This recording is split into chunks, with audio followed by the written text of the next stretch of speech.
Hello ladies and gentlemen, Snowflake here, and welcome to another episode of Skyrim, where the Companion's quest line took a few twists in the last episode. We met Kodlak Whitemane, the quote-unquote head or not head of the Companions. And yes, I meant to say the word head in this case, because that was very much the point of this quest, to get some heads. Kodlak Whitemane told us the story of the Companions, that lycanthropy or werewolfism was not a gift that the Companions were given. It was more like a curse put on them by the witches, who promised them power if they promised to fight for Hercene, the Daedric Lord. And they thought it was going to be temporary, but then they were stuck with werewolfism. Which is weird because everyone here has become a werewolf voluntarily. I still don't understand how that works. They weren't born werewolves. Like, they joined the Companions and then they would have been asked if they wanted to become a werewolf, no? But anyway, Kodlak Whitemane doesn't quite fancy being a werewolf anymore. Well, he didn't. So he sent me to Glenmoral witches, who apparently gave us werewolfism in the first place, and sent us to go chop some heads off and bring them back to him so he could cure himself of his werewolfism, so that when he dies he can join his fellow Nords in Sovngarde, as opposed to living in an endless hunt with Hercene, as all the other werewolves who die go. So we did that. On the way we stopped off and fought off some Forsworn, including one particularly strong Briarheart who frosted us to death several times. But yeah, the witches themselves weren't too hard. We chopped off all of their heads, came back to Jorvaska, and lo and behold, while we were dilly-dallying fighting off Forsworn, the Silver Hand had come to Jorvaska and assassinated Kodlak Whitemane before we could even cure him of his werewolfism. So sadly, he would not be joining his kindred spirits. But Vilkas, who was quick to tell me off for not being around even though I was doing something for him, assigned himself as my partner, and in this episode we are going to be taking the fight to the Silver Hand, getting our revenge. There you go, Vilkas has come with me to avenge the death of Kodlak by wiping out the Silver Hand. So that's what we're doing today. Right, Vilkas. I don't know if it's his new armor he put on. He didn't look like this before, did he?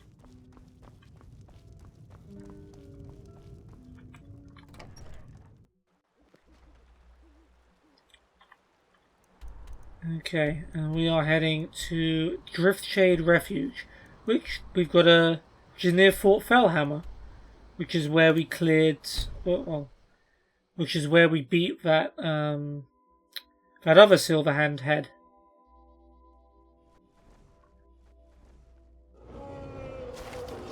And there's a dragon. Well, we've got Vilkas with us.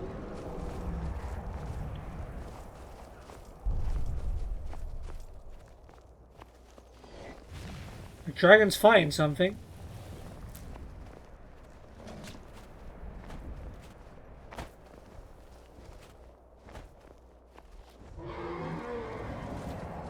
Are you here to fight us, or are you gonna fly away?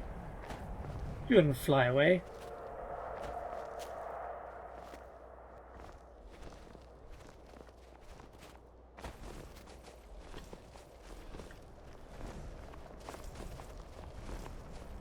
He's fighting something, which Vilkas is now going off to fight. Oh, an ice wraith.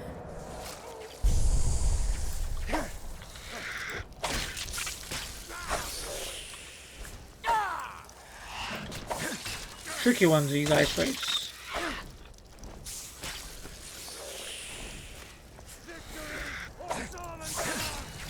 Well, it's not Sovngarde for you, though, because you're a werewolf. Did we anger the dragon? Yeah, we sure did. Okay, it's just a regular one. You can handle this.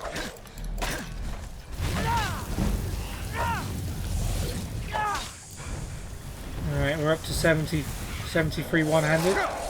Oh, there's another ice wraith here.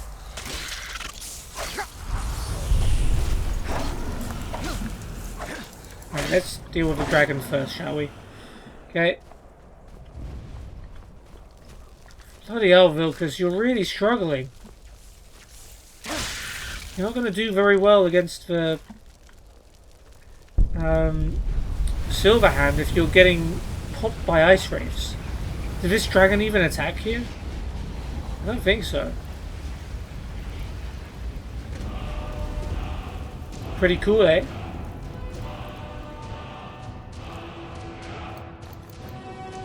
Flawless garnet, 205 gold, and some leather boots. Alright. Back we go towards Driftshade Refuge.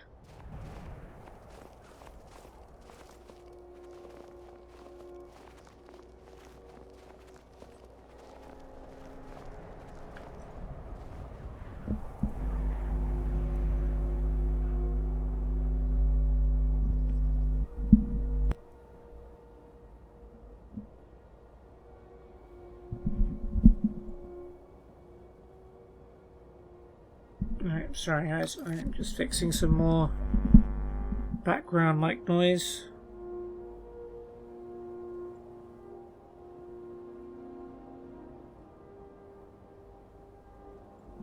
Trying to anyway.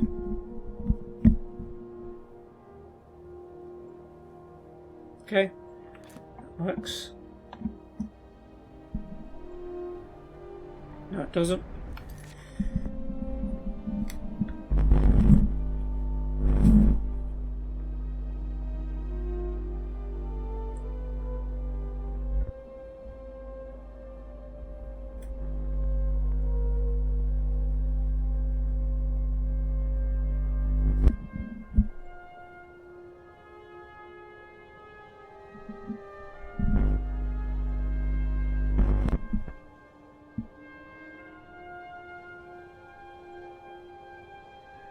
I don't know, that'll do for now.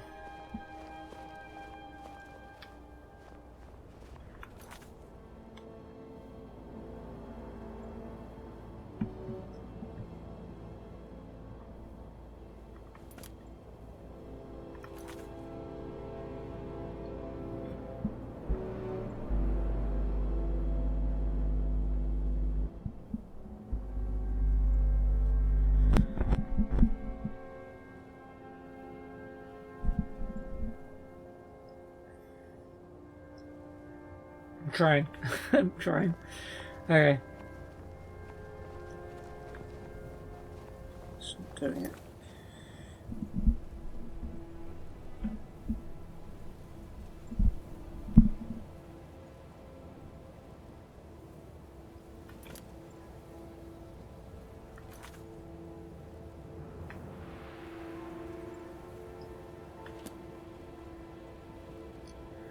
Alright, well there might be some background noise this episode. I'm sorry guys if there is.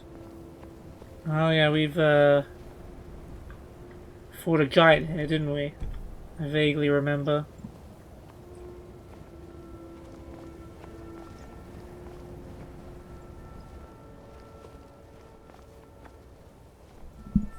This is bothering me too much.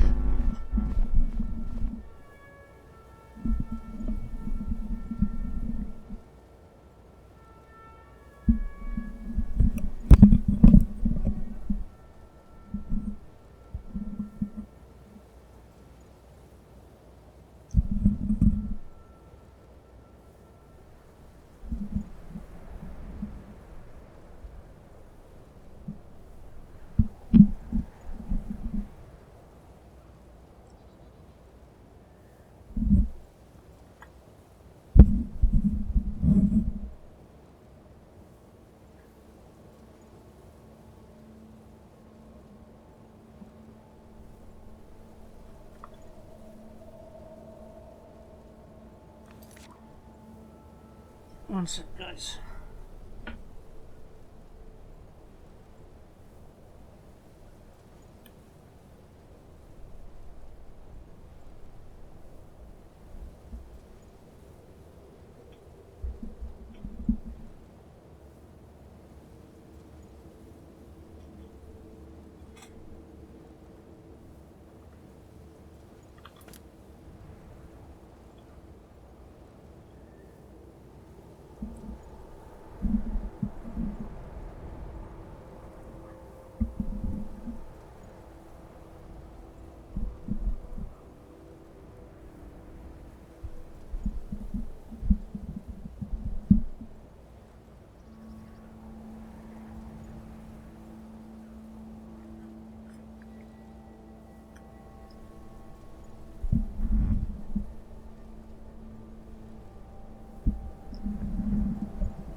Alright, sorry about that.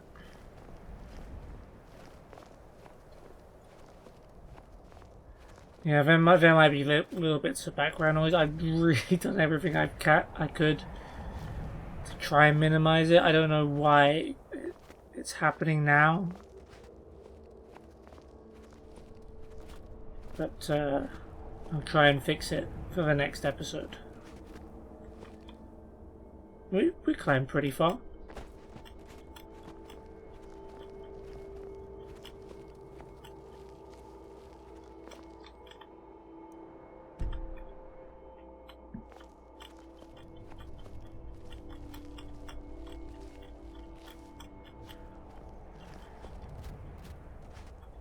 Made it.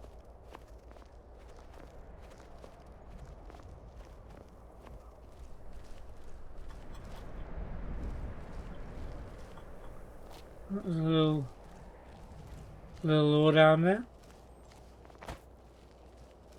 Don't mind if I pay a visit.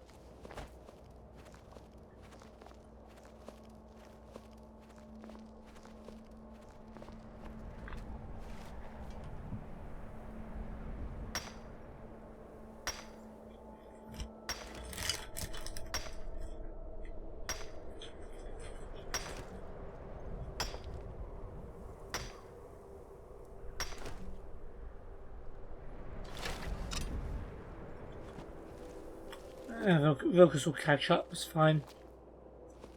So this is going to be like a proper Silverhand den then, is it? We're just going to go full werewolf and just tear them apart?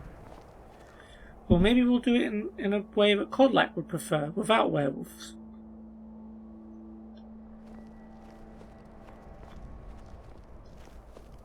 Nope, someone's already alert.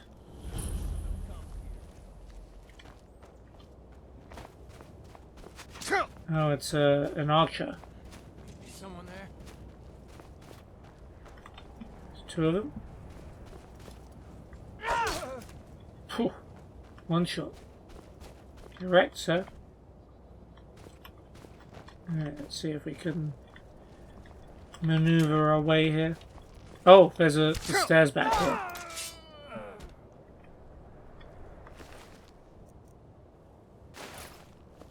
Nothing too great, but we'll take it anyway.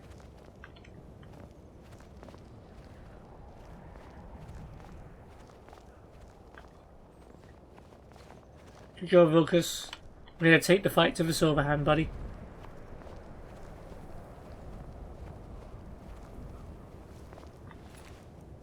Gold, studded armor, silver sword. Yep, they like their silver swords. Does really well against undead, you know. So let's not transform into a werewolf and give them the damage buff. Delicious berries, carrots, salt. Salt's always good.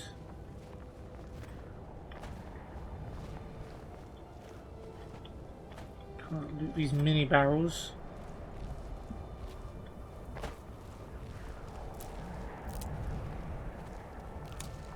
Yeah, these guys definitely don't starve.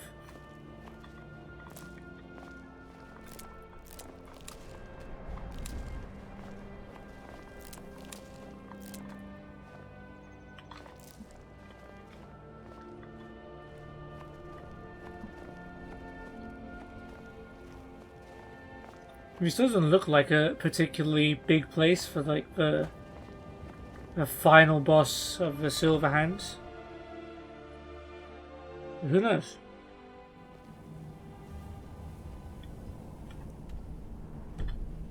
Well, there's multiple zones to it, it seems.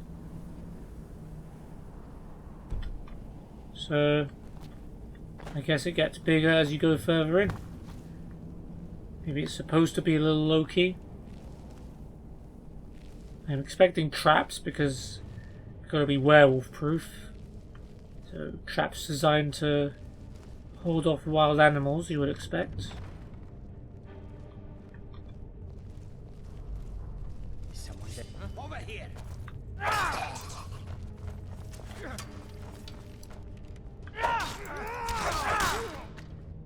Oh, Lucas does stuff. Nice. Iron helmet, classic. Mine, iron dagger. Yeah, more iron armor. 2920 Sun's Height, Volume 7. We have read this. Take it for now.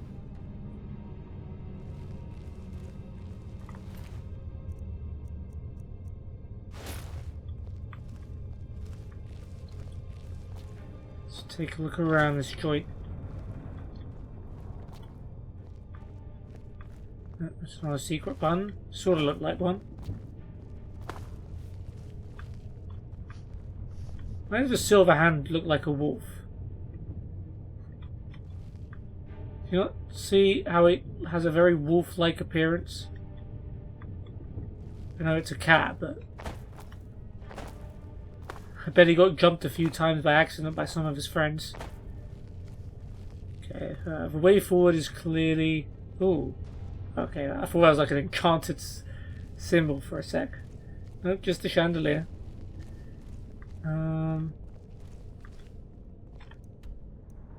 Okay, way forward's up there. Looks like there's 2 ways to go. Death Bell. Right, tanker, right, shield.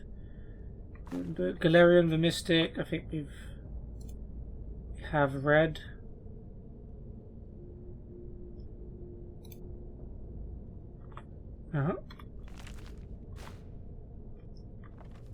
Burned book. Don't need any more review. Rune books are fine. Oh.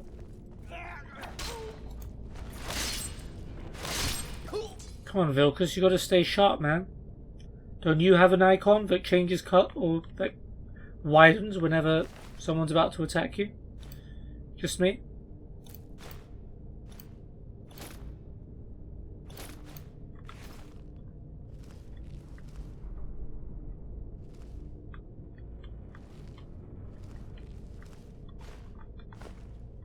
Oh, excellent. Took a burned one.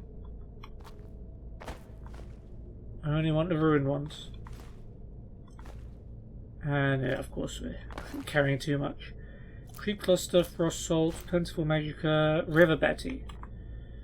We have a River Betty, I believe.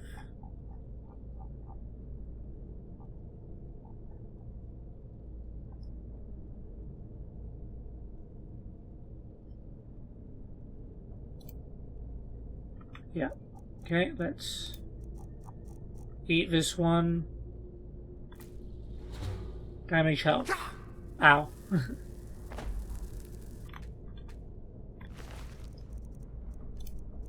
Okay, well, clearly ruined books are not it.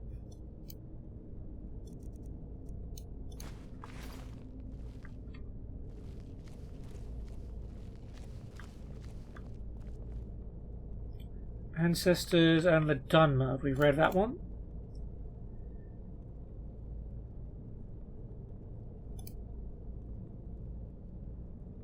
Don't believe so.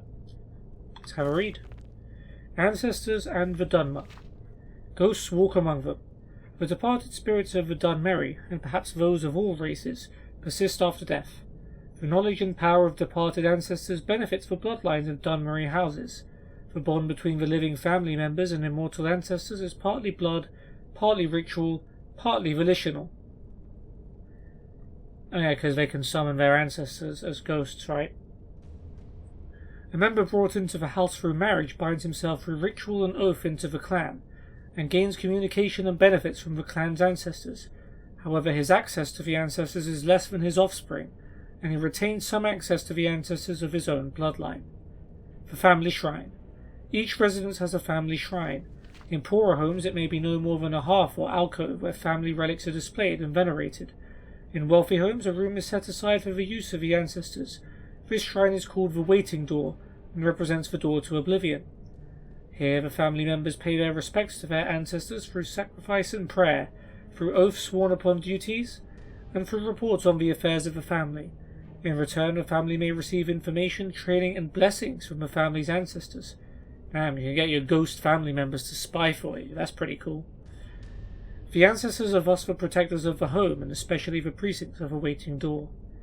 The Ghost Fence. It is a family's most solemn duty to make sure their ancestors' remains are interred properly in a city of the dead, such as Necrom. Here, the spirits draw comfort from one another against the chill of a mortal world.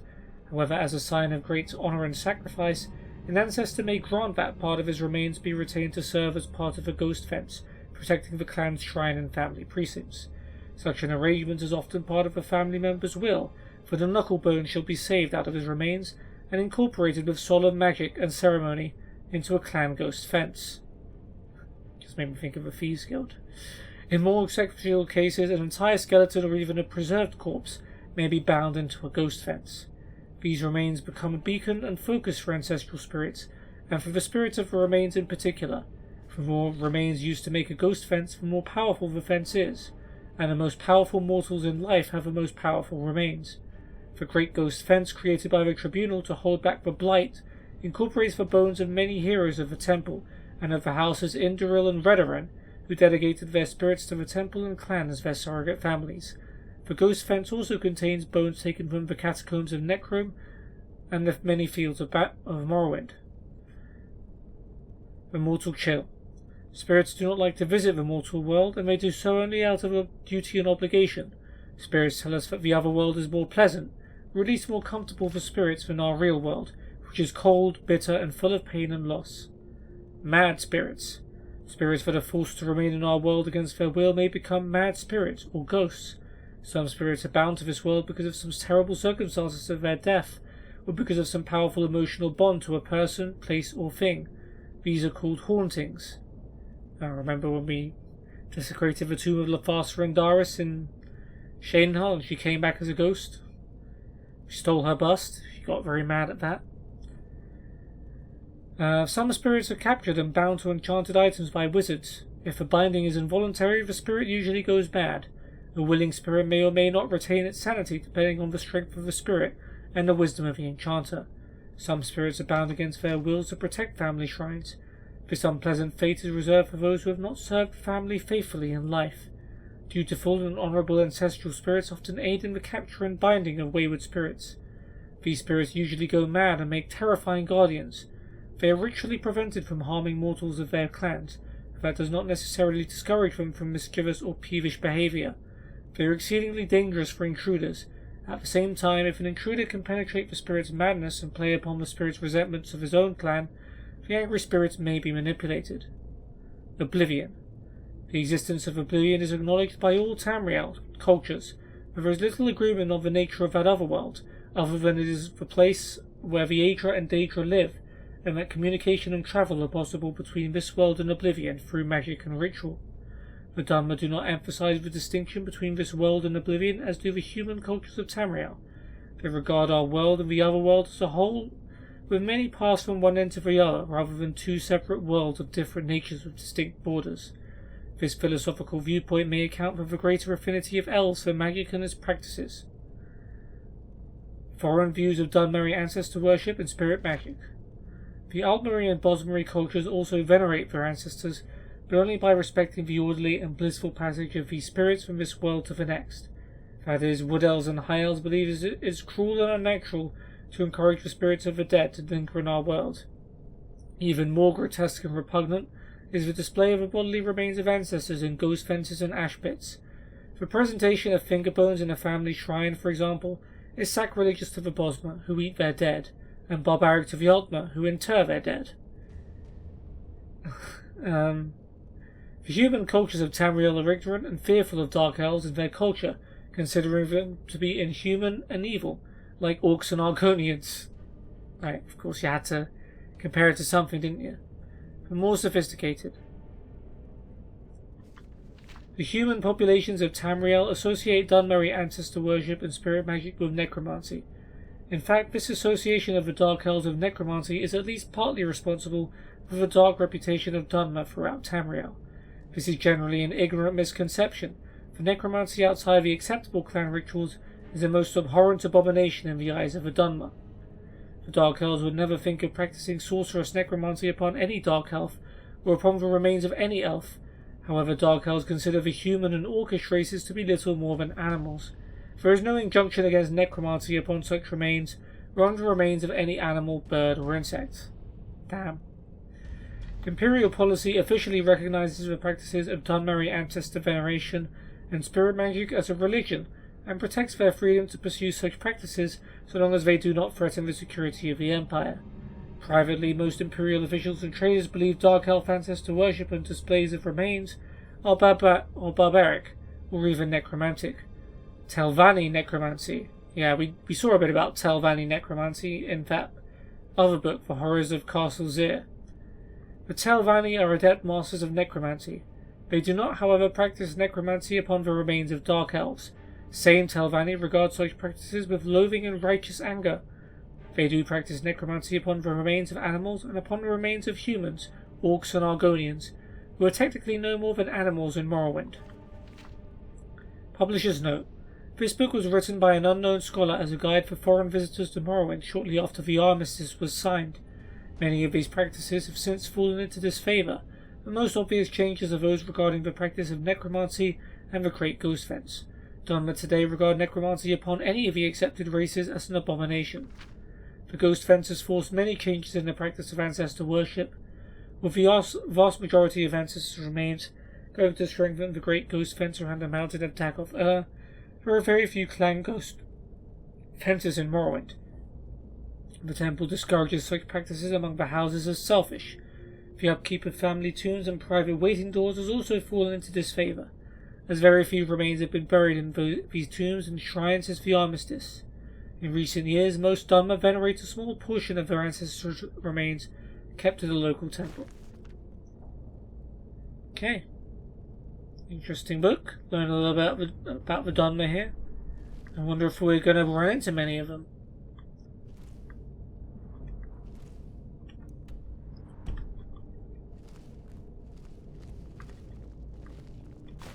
Okay, grab some wine. Sword, mace, we're probably going to drop a lot of these.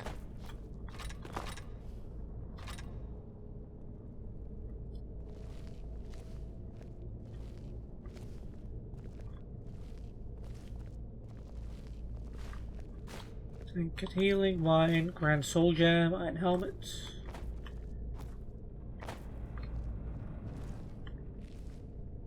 A container here. Appears not. Are these all ruined books? Oh no, there's one book that isn't ruined. Although it might be ruined in a different way. We haven't read this one, have we?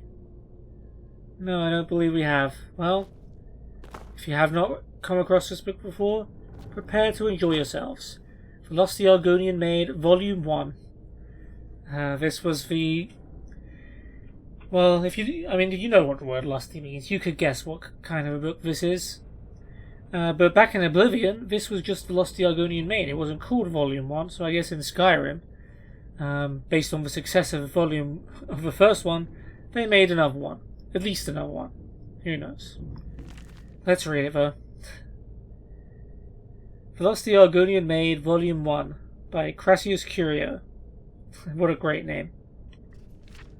Act 4, Scene 3, continued. Wait, what? This isn't actually the first part? Lifts her tail. Oh, I forgot she was called Lifts her tail. Right. Certainly not, kind sir. I am here but to clean your chambers. Grantius Colto. Is that all you have come for, little one? My chambers? Lifts her tail. I have no idea what it is you imply, master. I am but a poor Argonian maid. Grantius Colto. So you are, my dumpling, and a good one at that. Such strong legs and shapely tail. Lifts her tail. You embarrass me, sir. Grantius Colto. Fear not, you are safe here with me. Lifts her tail. I must finish my cleaning, sir. The mistress will have my head if I do not. Grantius Colto. Cleaning, eh? I have something for you. Here, polish my spear. Oh, dear. Lifts her tail. But it is huge. It could take me all night. Oh, nice. Grantius Colto. Plenty of time, my sweet. Plenty of time. End of Act 4, Scene 3. Ah. Was it that short? I guess that's enough for most people, huh? Okay, more ruined and burned books. Nothing else survived this particular library.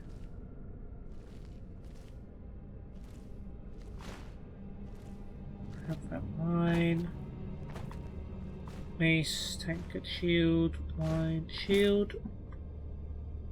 Vanakus and Borlor, we've read. Pick it up anyway.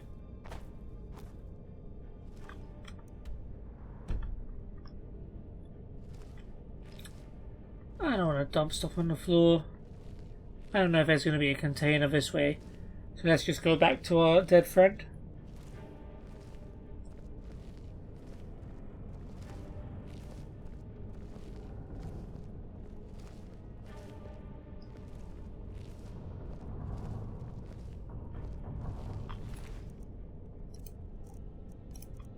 Any more burn book or ruin books? Okay, we must be carrying a lot of useless junk right about now.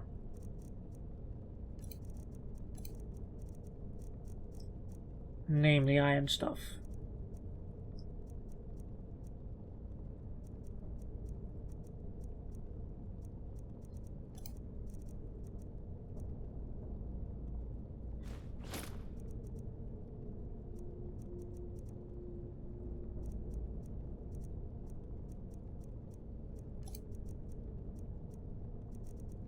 Alright, let's get rid of...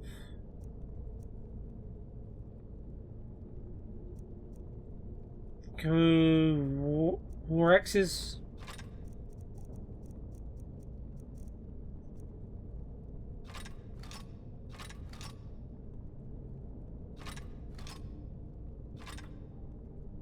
Cool.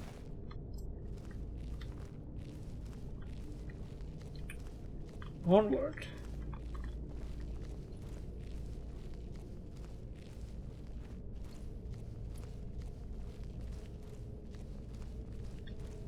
One door.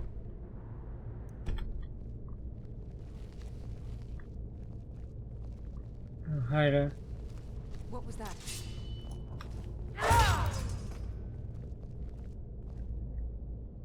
Don't know if that was Vilkas who almost got us caught, but we handled it. More books. Burned, ruined. Oh, there's Uncommon Taste, which I think we've read.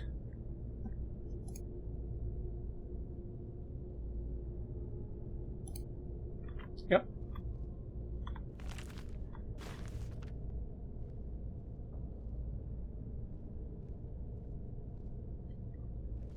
And here, Song of Pelennor, Volume 2.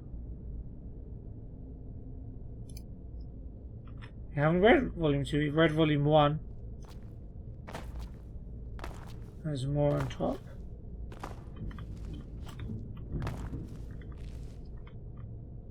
Iron boots. Yeah, I knew that was going to happen. Okay, The Song of Pelennor, Volume 2. On His Coming. Editor's note, Volumes 1 to 6 are taken from the so-called Raymond manuscript located in the Imperial Library. It is a transcription of older fragments collected by an unknown scholar of the early Second Era. Beyond this, little is known of the original sources of these fragments, some of which appear to be from the same period, perhaps even from the same manuscript. But as no scholarly consensus yet exists on dating these 6 fragments, no opinions will be offered here. And then Perith spoke to the handmaiden again, eyes to the heavens which had not known kindness since the beginning of elven rule. And she spoke as a mortal, whose kindle is beloved by the gods for its strength and weakness, the humility that can burn with metaphor, and yet break easily and always doomed to end in death. And this is why those who let their souls burn anyway are beloved of the dragon and his kin. And she said, and this thing I have thought of, I have named it, and I call it freedom, which I think is just another word for Shazar who goes missing. You made the first rain his sundering, and that is what I ask now for our alien masters, that we might sunder them fully and repay their cruelty by dispersing them to drown in the Topal. Morihaus, your son, mighty and snorting, gore-horned, winged, when next he flies down, let him bring us anger. And then Kinner granted Perith another symbol, a diamond soaked red with the blood of elves. A war of a red diamond, okay. Whose facets could unsector and form into a man whose every angle could cut her jailers, and a name. Pelin El, which is the star-made knight, and he was arrayed in armour from the future time, and he walked into the jungles of Sirod, already killing. Morihouse stamping at his side for bloody and bellowing from excitement because the Pelinal was come, and Pelinal came to Perith's camp of rebels holding a sword and mace, both encrusted with the smashed viscera of elven faces, feathers and magic beads, which were the markings of the Aeliadun, stuck to the redness that hung from his weapons, and he lifted them, saying, "These were their eastern chieftains, no longer full of their talking." Alright. Cool beans.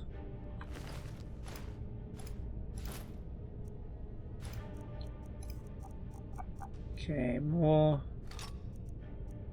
iron.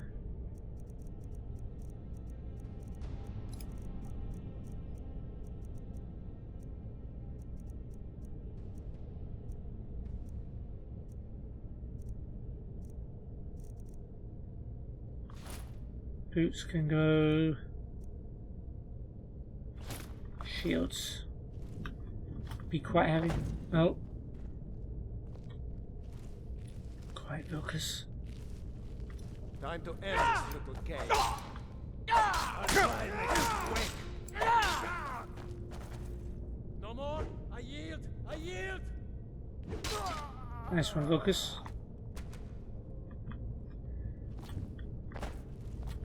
Okay, I didn't realise there was another one down there. Probably should have checked. Okay, Argonian account, book 4.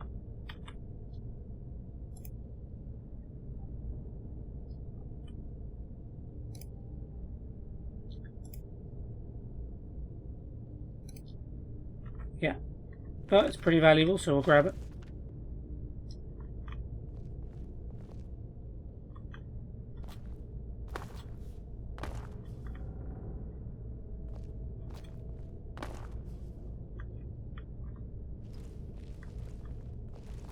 Most of his library is messed up, but there are a few occasional books.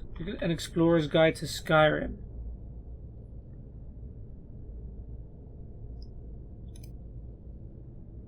We have read this book. But, no, we have read this book. Why is it on map updating now?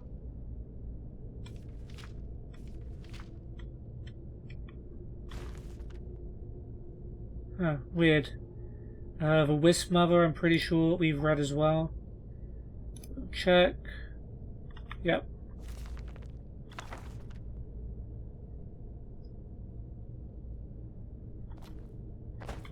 Charwick Coninga, Volume 2. That definitely sounds new.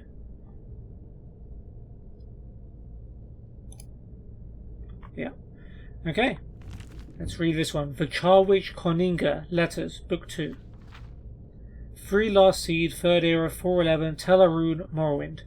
My good friend Charwick, I only just last week received your letter dated 6 Suns Height, addressed to me in Sidrith Mora. I did not know how to reach you before to tell you of my progress finding Hadwath Naethwyr. So I send this to you now, care of a lady you mentioned in your letter, the Lady Elisbetta Morling of Wayrest. Which one's Wayrest is in Morrowind too, right? Yeah. I hope that if you have left her palace, she will know where you've gone and can send this to you. And I hope further that you receive it in a timelier manner that I received your letter. It is essential that I hear from you soon so we may coordinate our next course of action. My adventures here have 2 acts, one before I received your letter and one immediately after. While you searched for the elusive possessor of Azura's star in his homeland to the west, I searched for him here, but we understood he conjured up the Daedra Prince and received from her the artifact. Like you, I had little difficulty finding people who had heard of or even knew Naethwyr. In fact, not long after we parted company and you left for the Iliac Bay, I met someone who knew where he went to perform the ceremony, so I left at once to come here to Telarune. It took some time to locate my contact, for he is a dissident priest named Minarath. The temple and tribunal, the real powers of Morrowind, tend to frown on his order, and while they haven't begun so much of crusade to stamp him out, there are certainly rumours that they will soon. This tends to make priests like Minareth skittish and paranoid, difficult people to set appointments with. Finally, I was told that he would be willing to talk to me at the Plot and Plaster, a tiny tavern without even a room to rent.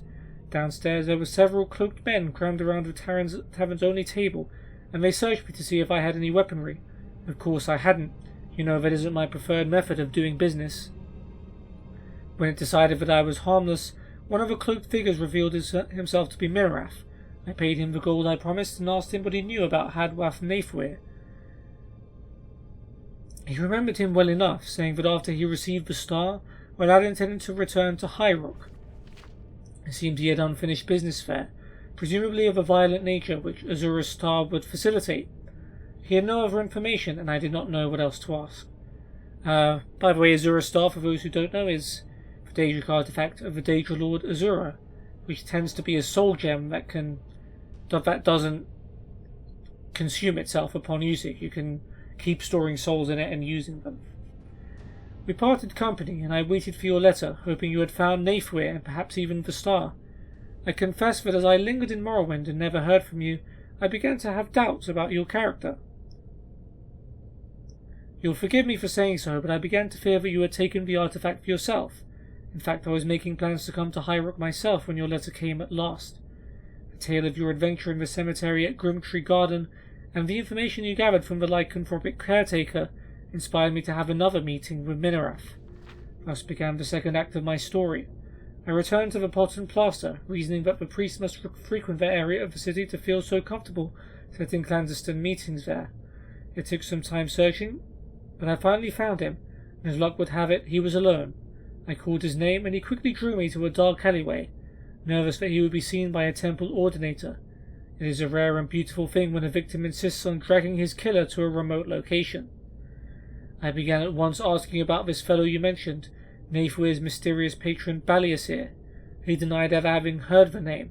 We were still in that easy, fairly conversational state when I attacked the priest. Of course, he was completely taken by surprise. In some ways that can be more effective than an ambush from behind. No matter how many times I've done it, no one ever expected the friendly man they're talking to grip them by the neck. I pressed hard against my favourite spot in the soft part of the throat, just below the thyroid cartilage, and it took him too long to react to my lunge and try pushing back. He began to lose consciousness, and I whispered that if I released my grip a little so he could talk and breathe, but he tried to call for help, I would snap his neck. He nodded, and I relaxed the pressure just a bit.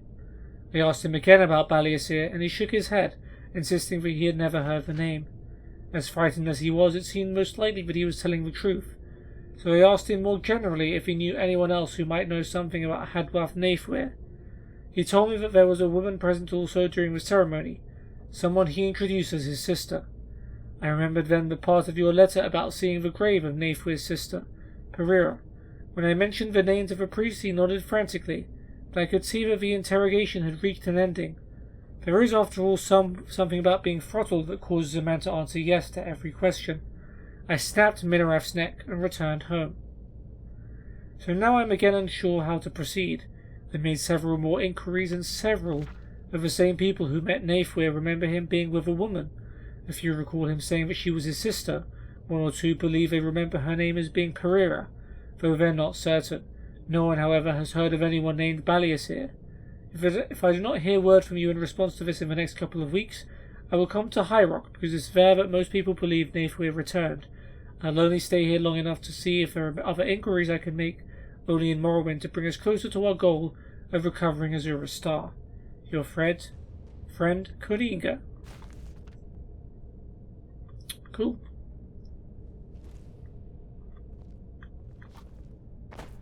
Okay, everything here is burned and ruined.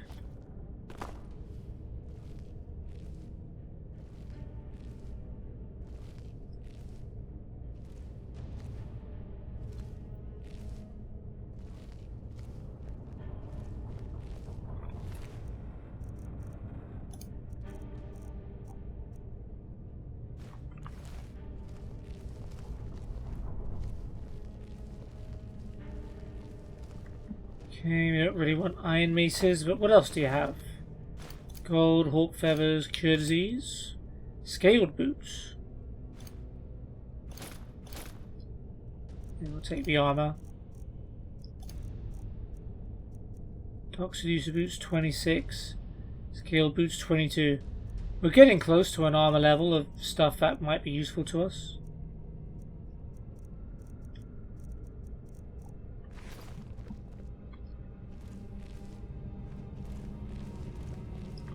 Stamina. Forge, hammer and anvil. Sounds like a smithing book. It's not valued that highly. Haven't read it. It's not a skill book, but... Forge, Hammer and Anvil by Adolphus Arretius. These notes were found in ruins near Ord Roldan. As best I can tell, they were written by Forbald, a rather infamous smith who died shortly before Tiber Septim's reign. He was rumoured to illiterate. And given that these notes are obviously written by an assistant, that rumour is likely true. I have made no attempt to correct the texts themselves, as they may have historical value. Without further ado, the ramblings of Forbald. This ain't no book for how to be a great smith. So if you're reading this, stop. It's just me own note, cause I'm getting old and cranky and don't remember stuff. These be me own methods for making things. Iron armour and weapons, lots of iron ingots and some leather strips. Steel armour and weapons, lots of steel ingots, a little iron and some leather strips. Set for steel plate, it needs some corundum too. Leather armour and weapons, who'd be stupid enough to make leather weapons? Leather armour needs leather, big pieces and little pieces, just like hide armour and studded armour, scaled armour too, but that needs some steel also, and corundum. You spelled corundum right earlier, bro. Can't make scaled armour without corundum, that would be dumb. Can't spell corundum without dumb. Dwarfen armour and weapons, dwarfen scrap metal, some iron and some leather strips. I'm gonna stop saying leather cause it's always used.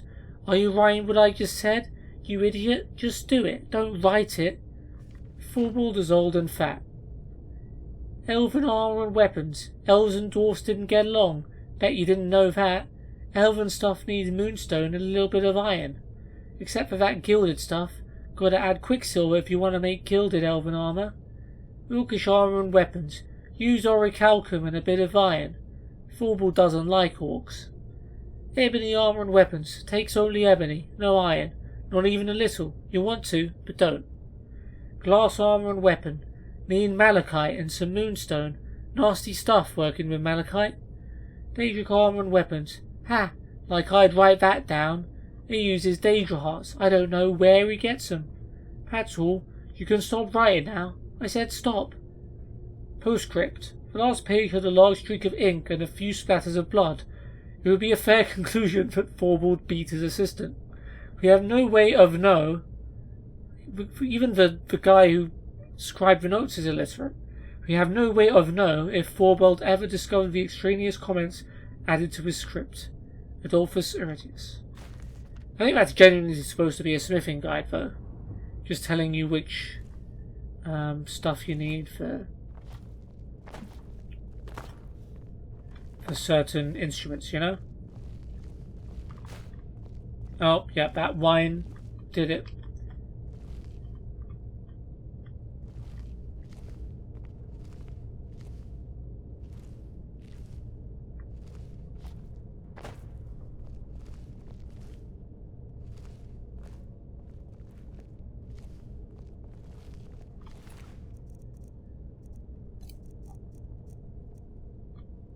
There you go.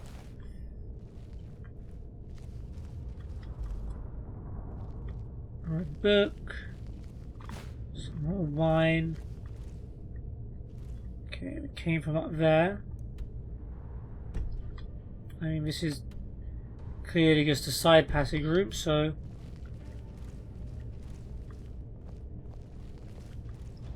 That lock doesn't appear to be booby-trapped.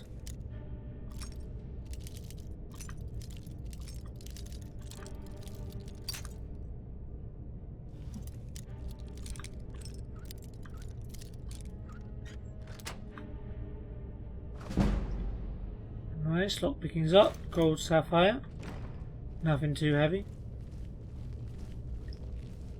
And yeah, only one way left to go. Down the stairs.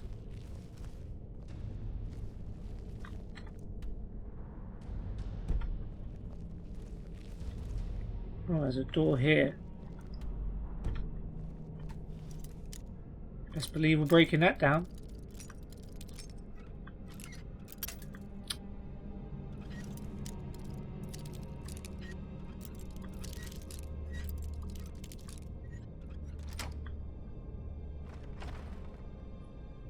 Sleeping Beauty. Time to wake up.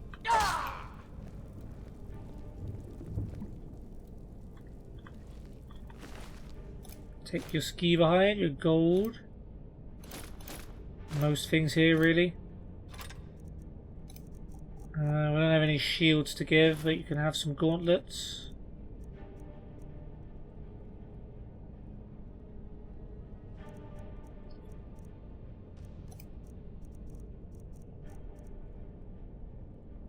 Probably you can take the hunting bow, longbow. Do you have any misc items we can give away? I guess if we need to, we can get rid of the bones and scales. Oh, we've got a bunch of tankards for some reason. What have we got here? Elven gauntlets, gold ruby torch, torch.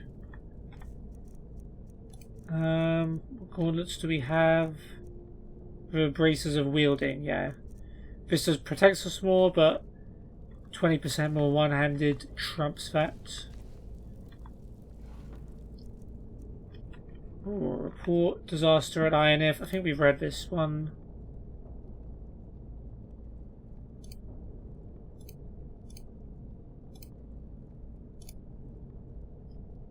Yeah. We'll leave that.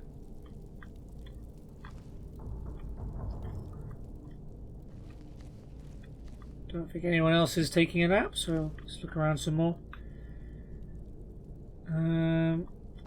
More ruined books. There's some cowhide. Healing. Nothing hidden there.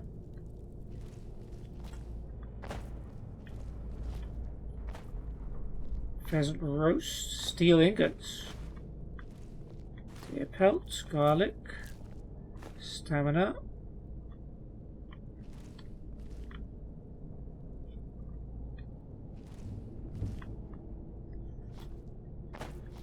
Oh, there's some garlic over here.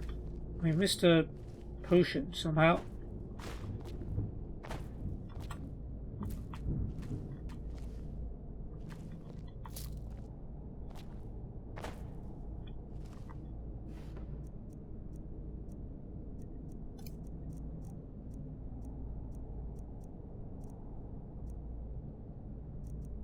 Imperial bow just over 10.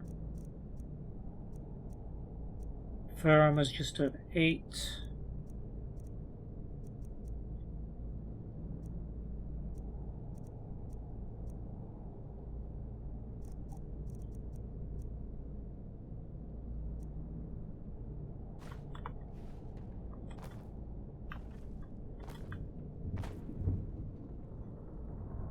Okay, that's it for this room.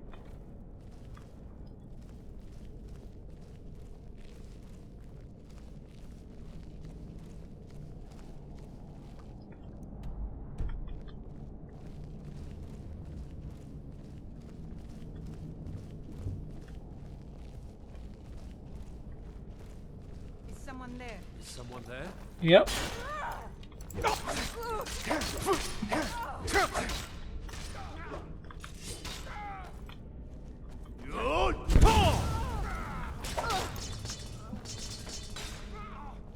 Why was I taking so much damage?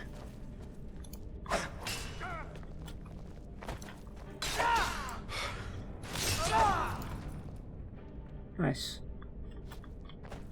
That showed him. Arrows, gold. Nord mead, silver ingots. Take bracers, we'll take the sword, and we'll leave you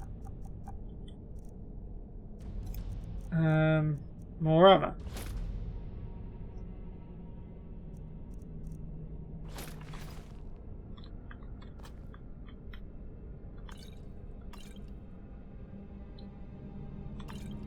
Magic potion.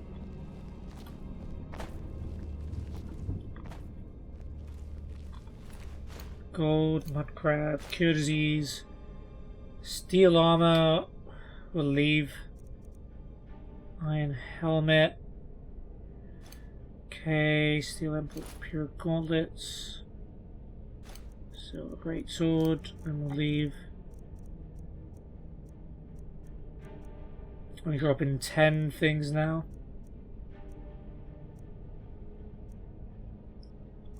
Yep, okay.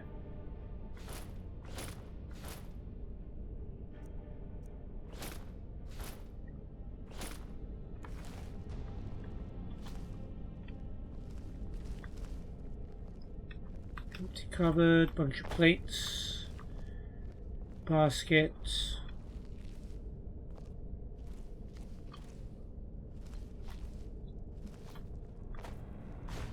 16 gold, more plates.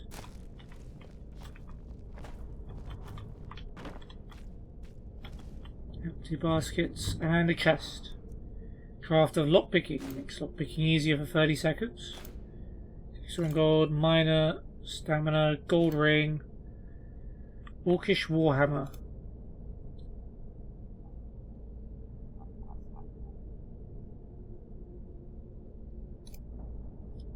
No, we don't need that. It can stay in the chest. And we still need to drop some more stuff.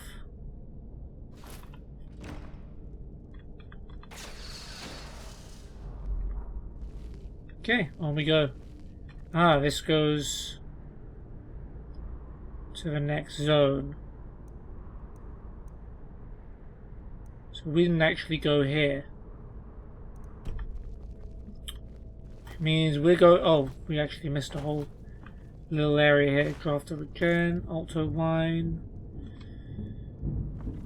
just wine, iron ingots. Wine, ale. Shouldn't be taking more ale, to be fair.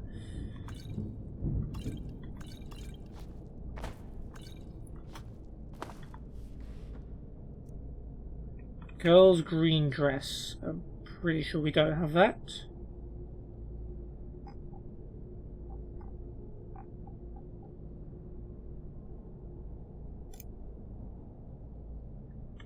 No, we'll grab that too. One sword.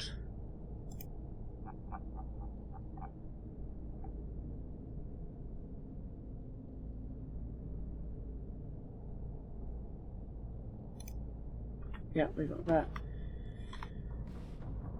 Okay, drop more 10 things.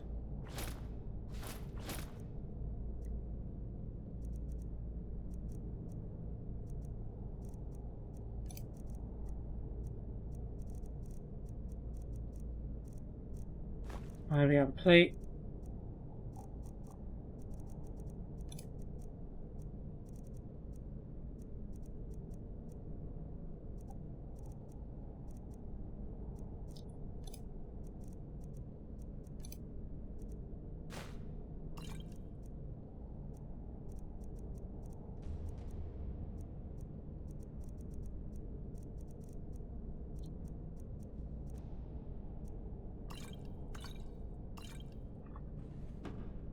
There you go.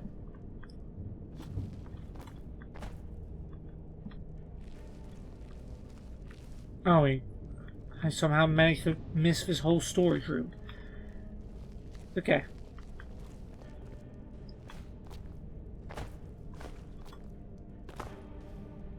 Okay, I'll grab some food. Boys, yellow tunic. I think we got one of those.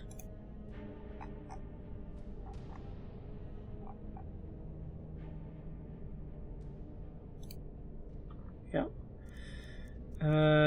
Cool, we'll leave the rest. Mammoth steak. I don't know if we've ever had mammoth steak before.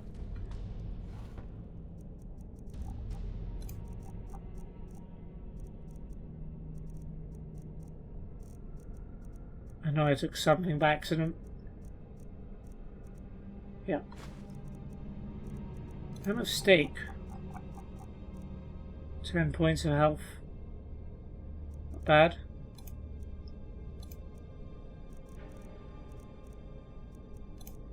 Got any more Nord need?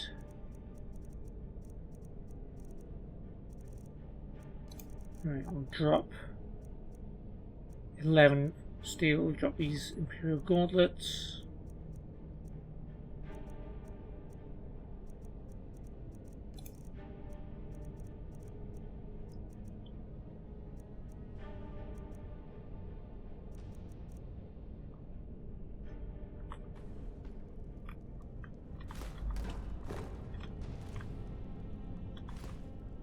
Yeah, we gotta go for the goat cheese, man.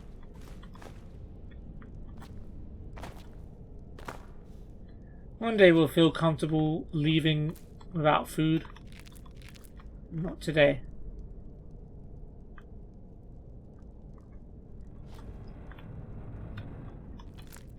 Oh, there's a pheasant in here too.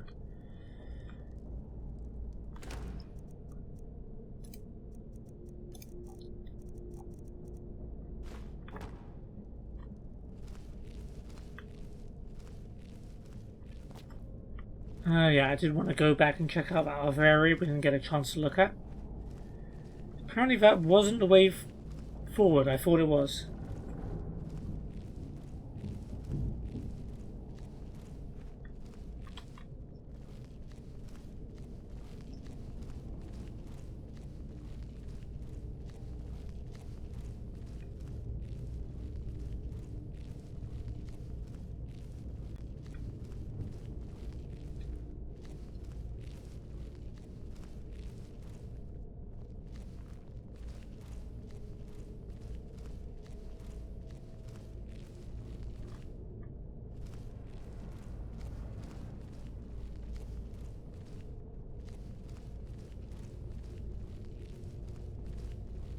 Okay, this time we go straight ahead.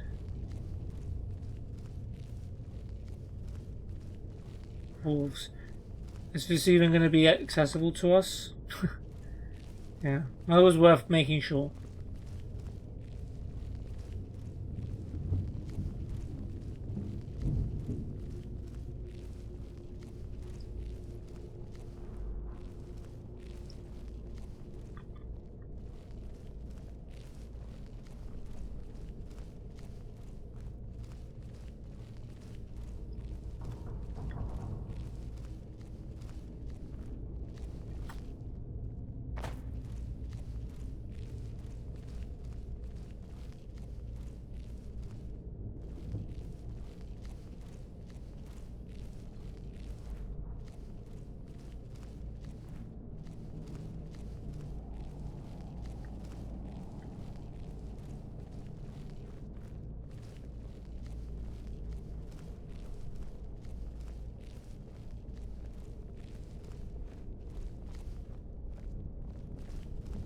Okay, down to Driftshade Cellar. So this is where the boss of the Silver Hand is, apparently.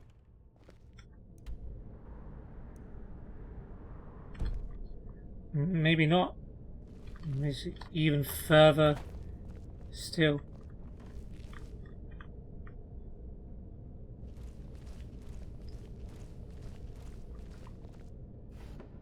Take gold, take the wheat.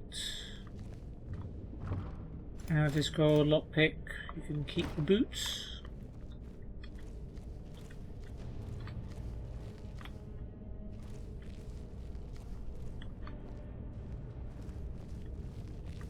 So yeah, this is a cellar, alright. It is full of storage.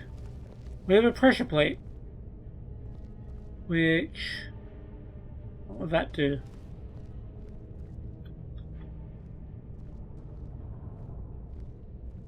Not entirely sure. Huh?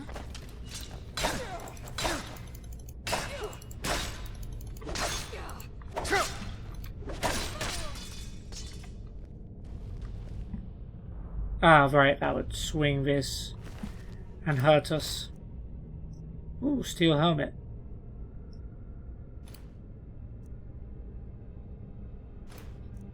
Silver great sword, although we might just start dropping those.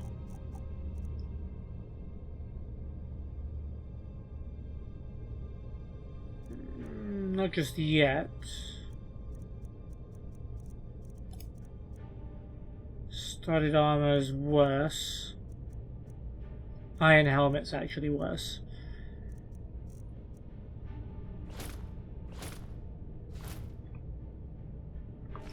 And leather boots should probably be next. Search werewolf, human flesh, and wolf pelt. Delicious. Just for the lockpicking practice and the skill up.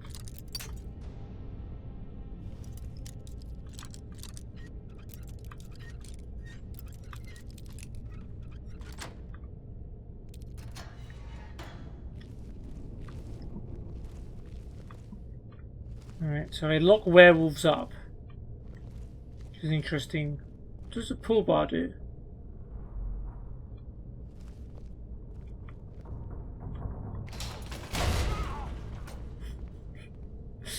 Sorry, Lucas. Ah, but it lets you access this area with a chest. With another iron helmet and an iron shield. 62 Elven Battle Axe. I'm gonna pick it up. I'm just trying to check if we have it. See if I should drop it. No, I do need to keep that.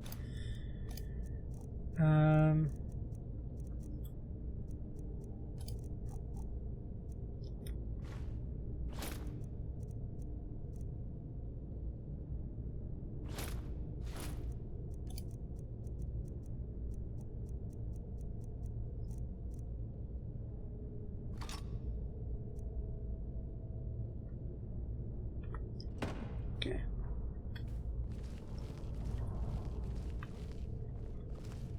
And you can still walk around it just fine.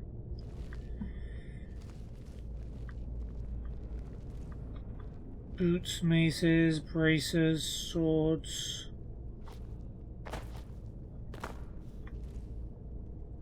Leather armor's valuable.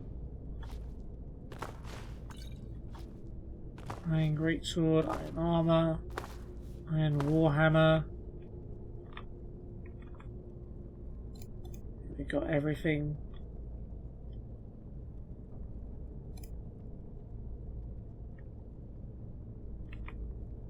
We need that.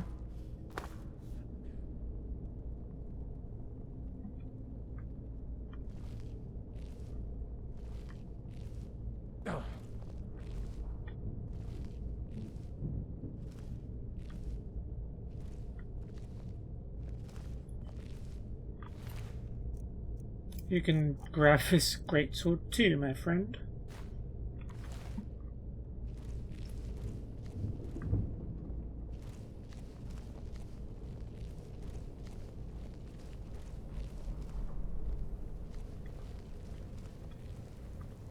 Iron sword, steel helmet.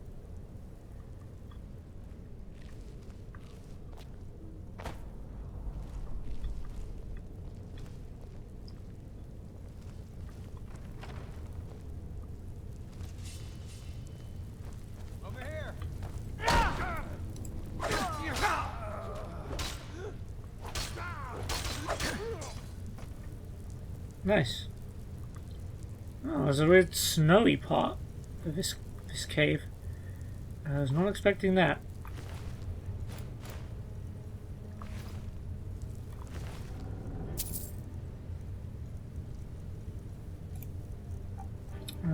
Might be time to start getting rid of silver swords, actually.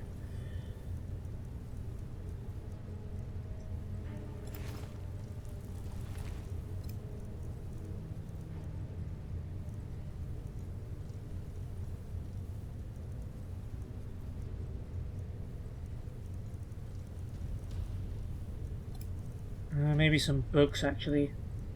Ones we'd already read before. They can probably go.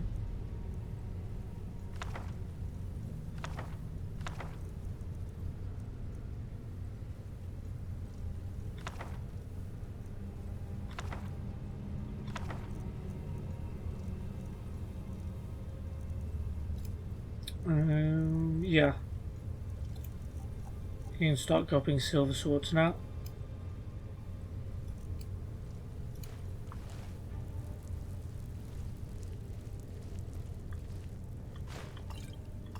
Play some more wine.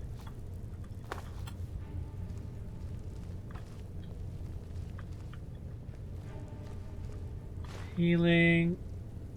Magica. Wine. And a book called The Rear Guard, which is a light armor book. It takes us up to 53. The Rear Guard by Tennis Mall. The castle would hold, no matter the forces. The walls of Cascabel Hall would never fail. That was small consolation for Menegur. He was hungry. In fact, I think I know this book. In fact, he had never been so hungry. The well in the atrium of the fortress supplied him with enough water to hold there until the fourth era, but his stomach reminded Menegur minute to minute that he needed food. The wagon-load of supplies mocked him. When his army, the forces of the King of Solitude, had left Cascabel Hall, and he had manned the battlements as the rear guard to protect their retreat, but he had left a wagon behind to supply him with enough food for months.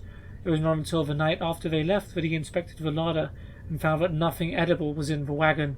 Trunk after trunk was filled with neck armor from the army's incursion into Morrowind. Apparently his Nord confederates had assumed that the lightly opaque material was hardtack in aspic. If a Dunmer whose caravan had been raided knew about this, he would never be able to stop laughing. Menegur thought that his fellow mercenarian kinswoman Erin would have found this amusing as well. She had spoken with great authority about neck leather, being an expert of sorts on light armor, but she had made a point to mention that it could not be eaten like other leather in occasions of hardship. It was a pity she couldn't be there to enjoy the irony, Menegur thought savagely. She had returned to Morrowind even before the king's army had left, preferring a life as a wanted fugitive to a free existence in the cold of Skyrim. All the weeds in the courtyard had been devoured by the rearguard's 16th day manning Cascabel Hall. The entire castle had been scoured, rotten tubers in the mulch pile found and consumed, a dusty bouquet in the countess's bedchamber eaten. Almost every rat and insect but the most cunning infesting the castle walls had been tracked down and gobbled up. Nah, you gotta create a farm, man. You can't just be eating them willy-nilly. The Castellan's chambers filled with acrid, inedible law books had yielded up a couple crumbs of bread. Menegur had even scraped moss from the stones. There was no denying it. He would be dead from starvation before his army returned to break the ranks of the enemies who surrounded the fortress. The worst part, said Menegur, who had taken to talking to himself on only the second day alone in the castle, is how close sustenance is. A vast arbour of golden apples stretched acre after acre near the castle walls. Golden apples? They grow? The sunlight cast a seductive gleam on the fruit, and the cruel wind carried sweet smells into Cascabel to torture him. Like most Bosmer, Menegur was an archer. He was a master of long and medium-distance fighting, but in close quarters as he would be if he dared to leave the castle and enter the enemy camp in the arbour. He knew he would not last long. At some point he knew he would have to try, but he had been dreading the day. It was upon him now. Menegur put on the neck armour for the first time, feeling the powdery, almost velvet texture of the rendered leather against his skin. There was also a barely perceptible throb, which he recognized as the remnant nematocysts of the neck's venomous flesh, still tingling months after its death with domesticated poison. The combination made him feel energized. Erin had described the sensation perfectly, just as she had explained how to defend himself while wearing neck leather armour. Under cover of night, Menegur crept out of the back gate of the castle, locking it behind him with a rather cumbersome key. He made for the arbour as quietly as he could, but a passing sentry coming behind a tree saw him. Remaining calm, Menegur did it as he remembered Erin had instructed, only moving after the attack had been launched. The sentry's blade glided against the armour and knocked to the left, throwing the young man off balance. That was the trick, as he understood it. He had to be prepared to be hit, and merely move with a blow, allowing the membranous armour to divert the injury away. Use your enemy's momentum against him, as Erin used to say. There were several more close encounters in the arbour, but each swing of an axe and each thrust of a sword found purchase elsewhere. With handfuls of apples, Menego ran the gauntlet back to the castle. He locked the back gate door behind him and fell into an orgy of eating. For week after week, the Bosmer stole out to gather his food. The guards began anticipating his raids, but he kept his schedule irregular and always remembered when attacked to wait for the blow, accept it, and then turn. In such a way, he lived and survived his lonely vigil in Cascabel Hall. 4 months later, as he was preparing for another seizure of apples, Menego heard a loud clamour at the front gate. Surveying the group from a safe distance on the battlements, he saw the shields of the King of Solitude, his ally the Count of Cascabel, and their enemy the King of Farron. Evidently a truce had been called. Menego opened the gates and the combined armies flooded the courtyard. Many of the knights of Farron sought to shake the hand of a man they had named the Shadow of the Arbor, expressing their admiration at his defensive skills and apologizing good-naturedly for their attempts to slay him. Only doing their job, you know. There's hardly an apple left on the vines, said the King of Solitude. Well, I started on the edges and worked my way in, explained Menego. I brought back extra fruit to tempt the rats out of the walls, so I could have a little meat as well. We spent the last several months working out the details of the truce, said the king. Really quite exhausting. At any rate, the Count will be taking back possession of his castle now. There is a small detail we need to work out. You're a mercenary, and as such responsible for your own expenses. If you had been a subject of mine, things might be different. There are certain old rules of law that must be respected. Menego anticipated the strike. The problem is, the king continued, you've taken a good deal of the Count's crops while here. By any reasonable computation, you've eaten an amount equal to and likely exceeding your mercenary's wages. Obviously, I would not want to penalize you for the excellent job you've done defending this castle in uncomfortable circumstances, but you agree that it's important that we observe the old rules of law, don't you? Wow. They left him to die with no food, and they won't even pay him for it. Of course, replied Menego, accepting the blow. I'm delighted to hear that, said the king. Our estimation is that you owe the Count of Cascabel 37 imperial gold, which I will gladly pay to myself with interest after the autumntide harvest, said Menego. There is more left on the vine than you suggest. The Kings of Solitude and Farron and the Count of Cascabel stared at the Bosmer. We agreed to abide to the strictest old rules of law, and I've had time to read a great many books over the time you were making your truce. In 3rd Era 246, during the reign of Uriel IV, the Imperial Council, in an attempt to clear up some questions of property rights in Skyrim during those chaotic days, decreed that any man without a liege who occupied a castle for more than 3 months would be granted the rights and titles of that estate. It's a good law, of course, meant to discourage absent and foreign landlords. Menego smiled, feeling the now familiar sensation of a glancing strike diverting. By the rule of law, I am the Count of Cascabel. The rearguard's sons still hold the title of Count of Cascabel, and he grows the finest, most delectable apples in the Empire. That must have felt pretty good. Right, Vilcus? He gets it.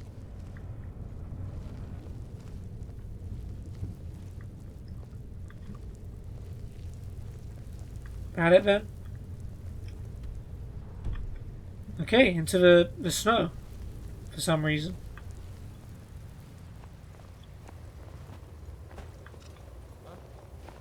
Time to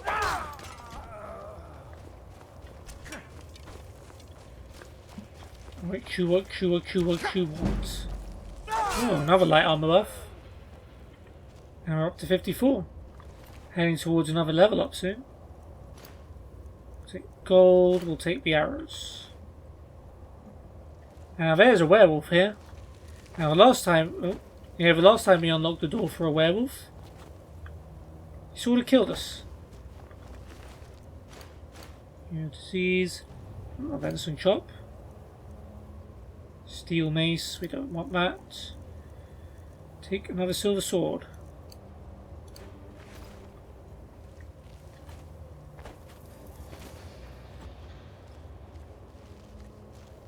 Yeah, I suppose he'll probably attack us. But he is a brother, so we'll at least let him be free rather than leave him to rot in a cage.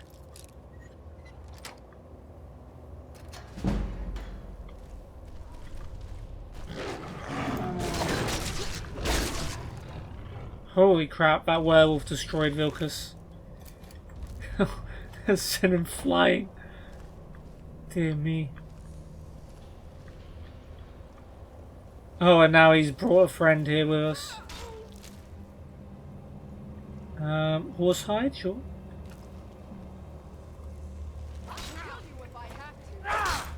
You're gonna kill him anyway. You don't have to kill him. Okay, gold. You can keep the rest.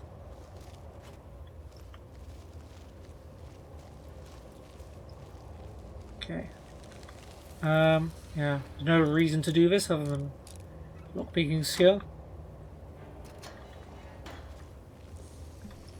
Just to check. Nothing else in the werewolf cell. Can we pick up these bits of... Oh. Yeah, we can grab some goat leg.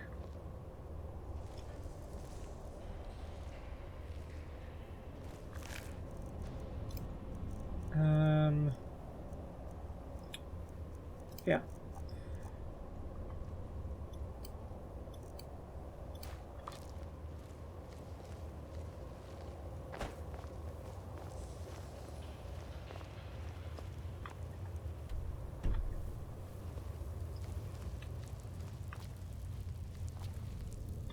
It's a cool looking werewolf.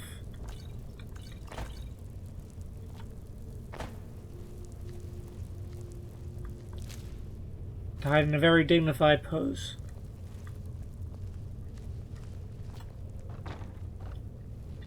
Yeah, clearly there's been some werewolves tortured in here. What else would you do in a cellar?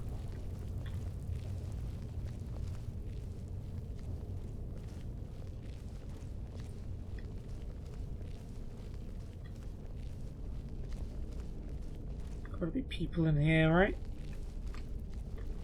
Is someone there? Time to end this little game.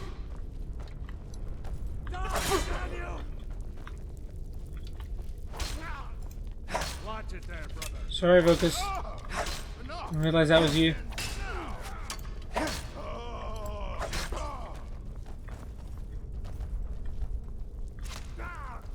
You're hiding behind here, firing bows. Time to finish this. Okay. Good job, Vocus. Arrows, gold. Ooh, Hawkliff. Mudcrab chitin, leather armor. And you can keep another silver sword. Conjurer's filter, filter of a night. Coin purse, there's a satchel with a bee in it. We kept a bee before, didn't we? I'm sure we did.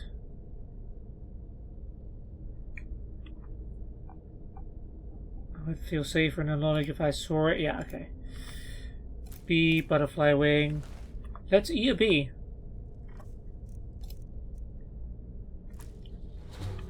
Alright. Get some stamina back. Get some sting back in our step. I know that's not the phrase.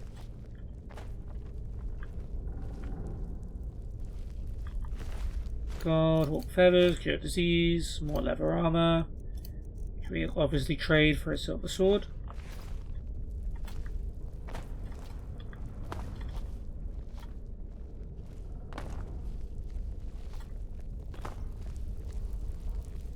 Anything else down here, like a chest? I guess we already found a sort of secret by going to the back of that place.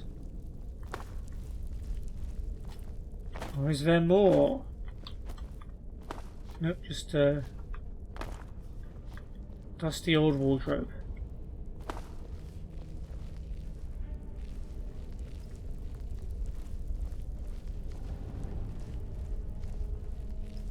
Did we come from up here, or... No, we came from up here, didn't we?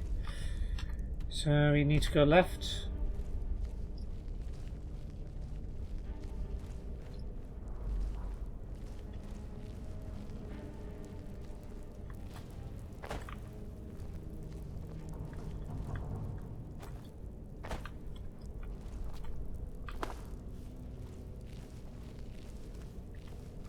And then we go to the Back to Driftshade Refuge. Oh, okay, this place was closed off before, right?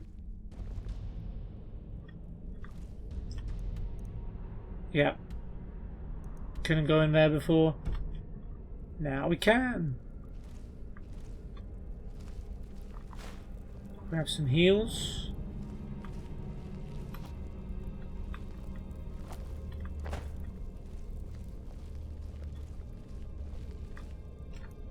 And I guess this is the boss room. Let's do a quick save here.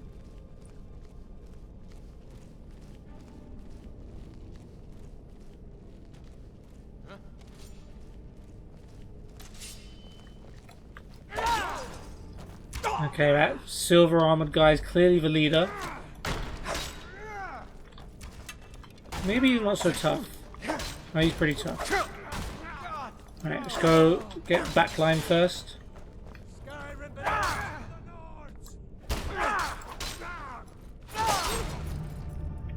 There we go. Cleared. We're going to make them pay. Okay, there's no extra dialogue from Vilkas on that. Gold, steel plate armor is nice. It's very heavy. As is all this other steel plate stuff. We'll grab it and then drop it if we need to.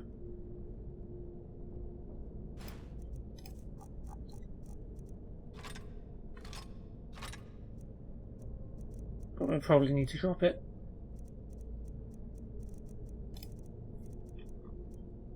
Let's see what else. Leather armor's 20.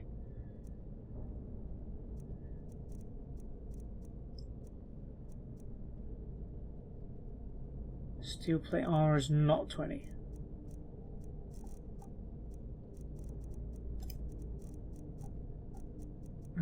We can drop a lot of this wine.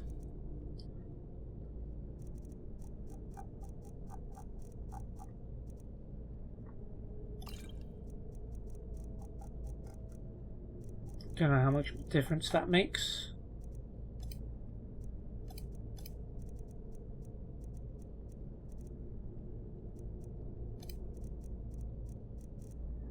Dragon scales 25.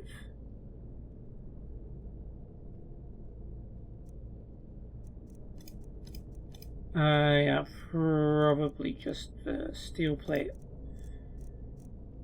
I mean, weapons, there's not that much left to drop.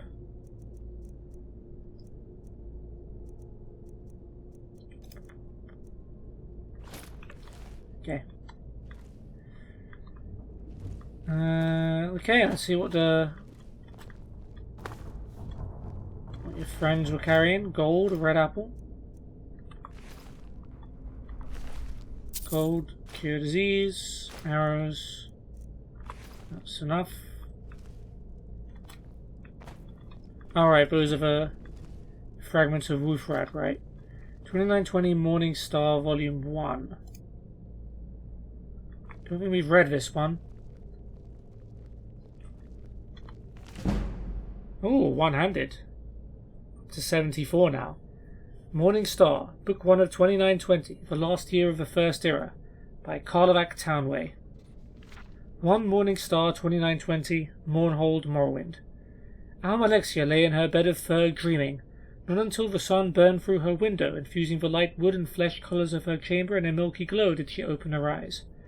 It was quiet and serene, a stunning reverse of the flavour of her dreams, so full of blood and celebration. For a few moments she simply stared at the ceiling, trying to sort through her visions. In the courtyard of her palace was a boiling pool which steamed in the coolness of a winter morning. At the wave of her hand it cleared, and she saw the face and form of her lover Vivek in his study to the north. She did not want to speak right away. He looked so handsome in his dark red robes, writing his poetry as he did every morning. "Vivek," she said. Then he raised his head in a smile, looking at her face across thousands of miles. "I have seen a vision of the end of a war. After 80 years, I don't think anyone can imagine an end," said Vivek with a smile, but he grew serious, trusting Almalexia's prophecies. "Who will win, Morrowind or the Cyrodiilic Empire? Without Sophisil in Morrowind, we will lose," she replied. My intelligence tells me the Empire will strike us. My intelligence tells me the Empire will strike us to the north in early springtime, by first seed at the latest. Could you go to Artaeum and convince him to return? I'll leave today, she said simply. 4 Morning Star 2920. Gideon, Blackmarsh. The Empress paced around her cell. Wintertide gave her wasteful energy, while in the summer she would merely sit by her window and be grateful for each breath of stale swamp wind that came to cool her. Across the room, her unfinished tapestry of a dance at the Imperial Court seemed to mock her. She ripped it from its frame, tearing the pieces apart as they drifted to the floor. Then she laughed at her own useless gesture of defiance. She would have plenty of time to repair it and craft 100 more. The Emperor had locked her up in Castle Giovese 7 years ago, and would likely keep her here until he or she died. With a sigh, she pulled the cord to call her knight, Zook. He appeared at the door within minutes, fully uniformed as befitted an Imperial Guard. Most of the native Kofrinki tribesmen of Blackmarsh preferred to go about naked, but Zook had taken a positive delight to fashion. His silver, reflective skin was scarcely visible, only on his face, neck, and hands. Your Imperial Highness, he said with a bow. Zook, said Empress Tavia, I'm bored. Let's discuss methods of assassinating my husband today. 14 Morning Star 2920. The Imperial City, Cyrodiil.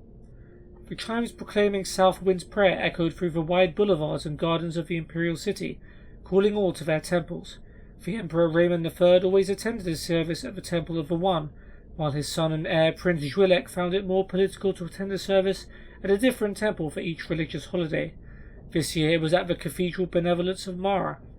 The Benevolence's services were mercifully short, but it was not until well after noon that the Emperor was able to return to the palace.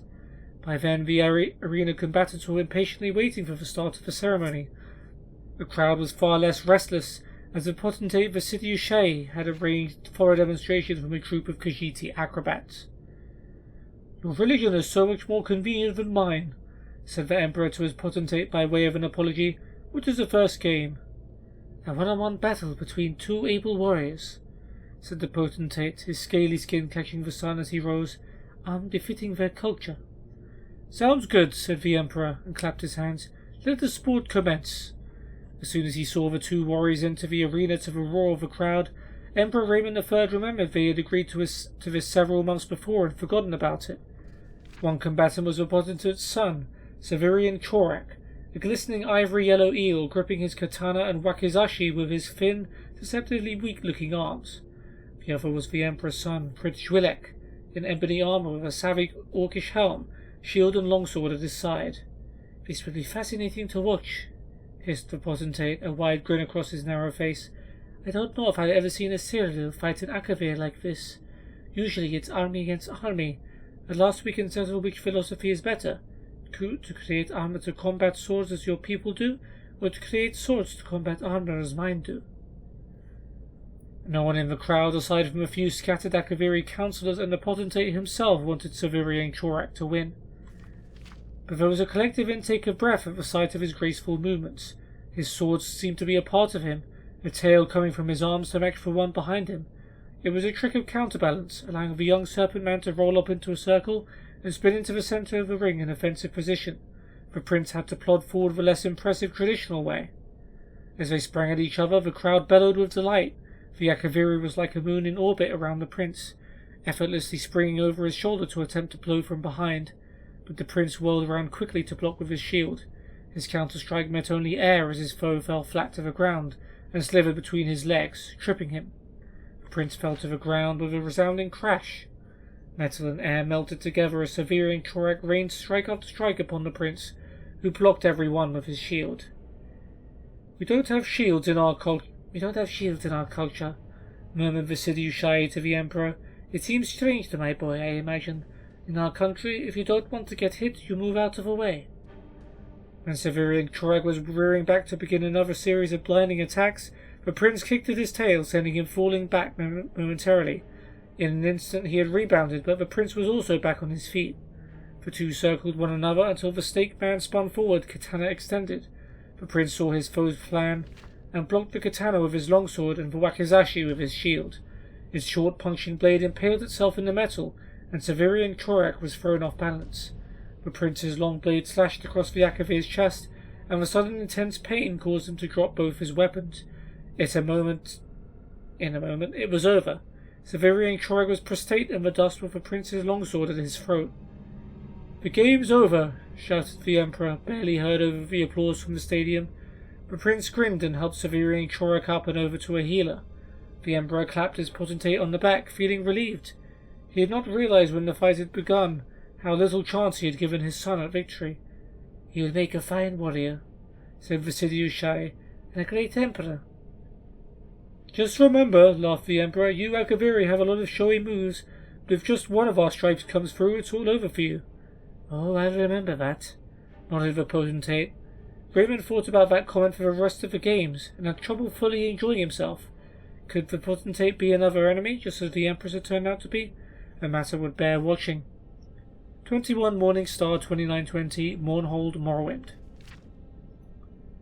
"What did you wear with that green gown I gave you?" asked the Duke of Mournhold, watching the young maiden put on her clothes. "It doesn't fit," smiled Torilla, "and you know I like red." "It doesn't fit because you're getting fat," laughed the Duke, pulling her down on the bed, kissing her breasts and the pouch of her stomach. She laughed at the tickles, but pulled herself up, wrapping her red robe around her. "I'm round like a woman should be," said Torilla. "Will I see you tomorrow?" "No," said the Duke.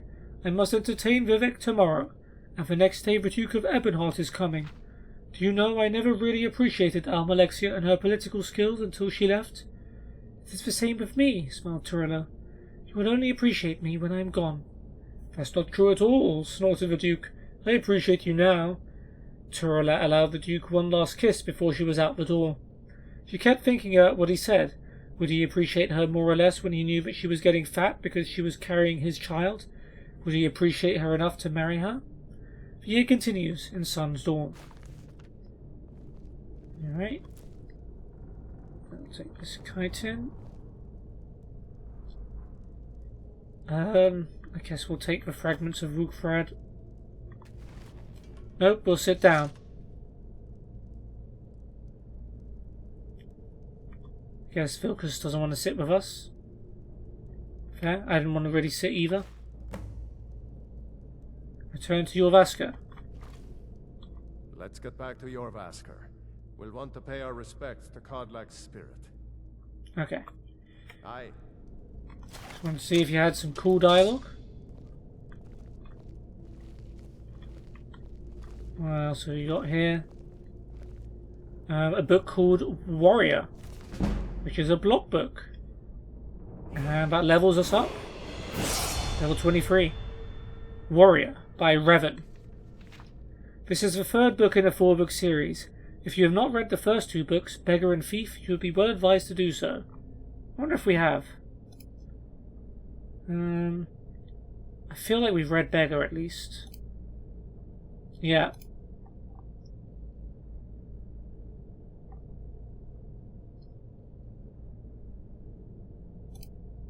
And we have read Thief. Great, we're reading them in order. Soybud Errol did not know much of his past, nor did he care to. As a child, he had lived in Errolgard, where the kingdom was very poor and taxes were as a result very high.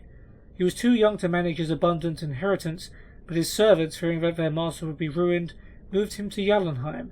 No one knew why that location was picked. Some old maid, long dead now, had thought it was a good place to raise a child. No one else had a better idea. There may have been children with a more pampered, more spoiled existence than young Soybud, but that is doubtful. As he grew, he understood that he was rich, but he had nothing else. No family, no social position, no security at all. Loyalty, he found out on more than one occasion, cannot truly be bought. Knowing that he had but one asset, a vast fortune, he was determined to protect it, and if possible, increase it.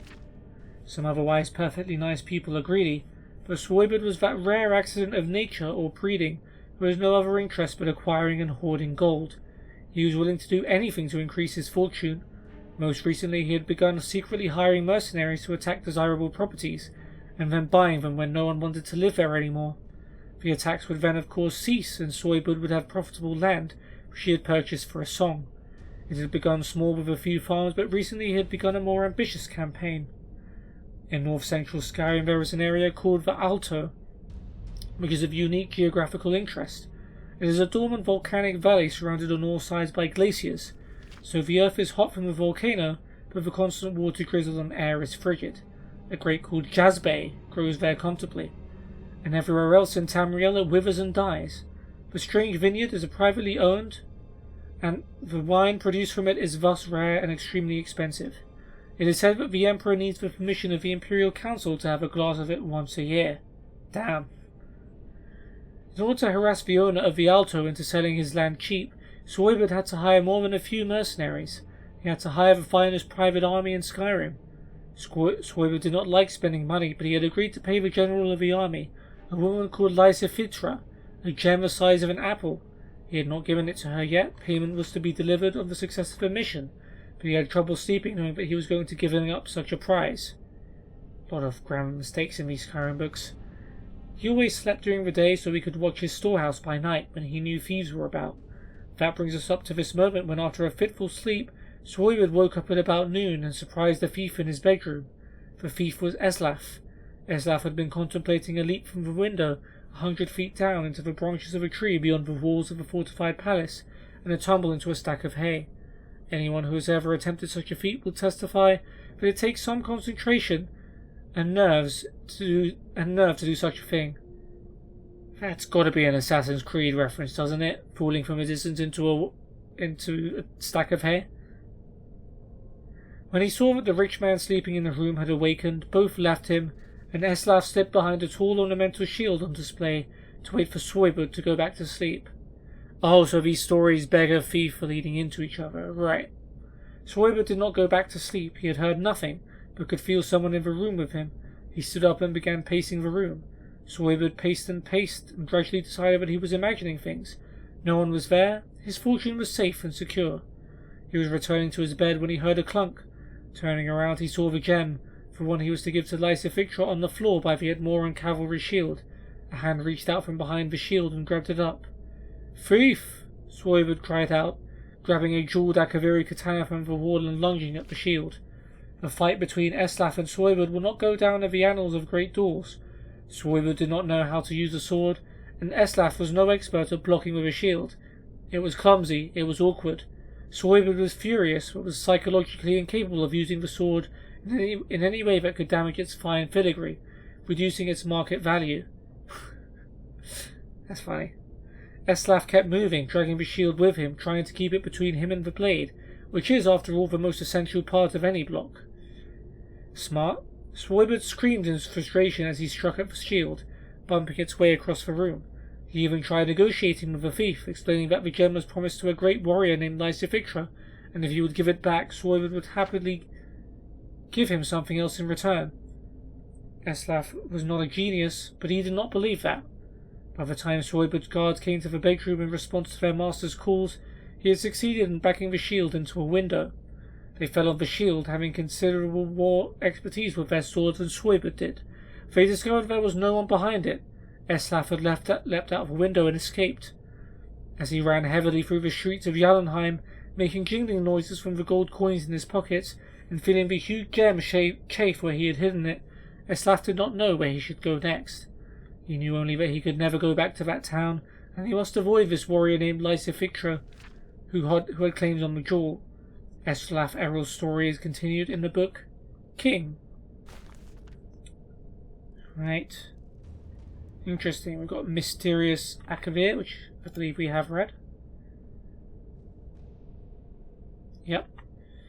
We won't pick it up because we don't have that much space. A Dance in Fire Volume 4 we have not read. A Dance in Fire Chapter 4 by Warren Jarth. 18 Bosmeri and 1 Cyrodiilic, former senior clerk for an Imperial Building Commission, trudged through the jungle westward from the Xylo River to the ancient village of Vindisi. For Decimus Scotti, the jungle was hostile, unfamiliar ground. The enormous vermiculated trees filled the bright morning with darkness, and resembled nothing so much as grasping claws bent on impeding their progress. Even the fronds of the low plants quivered with malevolent energy. What was worse, he was not alone in his anxiety. His fellow thieves, His fellow travellers, the natives who had survived the Khajiit attacks from the villages of Grenos and Afe, wore faces of undisguised fear. There was something sentient in the jungle, and not merely the mad but benevolent indigenous spirits. In his peripheral vision, Scotty could see the shadows of the Khajiiti following the refugees, leaping from tree to tree. When he turned to face them, the life forms vanished into the gloom as if they had never been there. But he knew he had seen them, and the Bosmeri saw them too, and quickened their pace. After 18 hours, bitten raw by insects, scratched by 1,000 thorns, they emerged into a valley clearing. It was night, but a row of blazing torches greeted them, illuminating the leather-wrought tents and jumbled stones at the hand of Vindisi. At the end of the valley, the torches marked a sacred site, a gnarled bower of trees pressed close together to form a temple.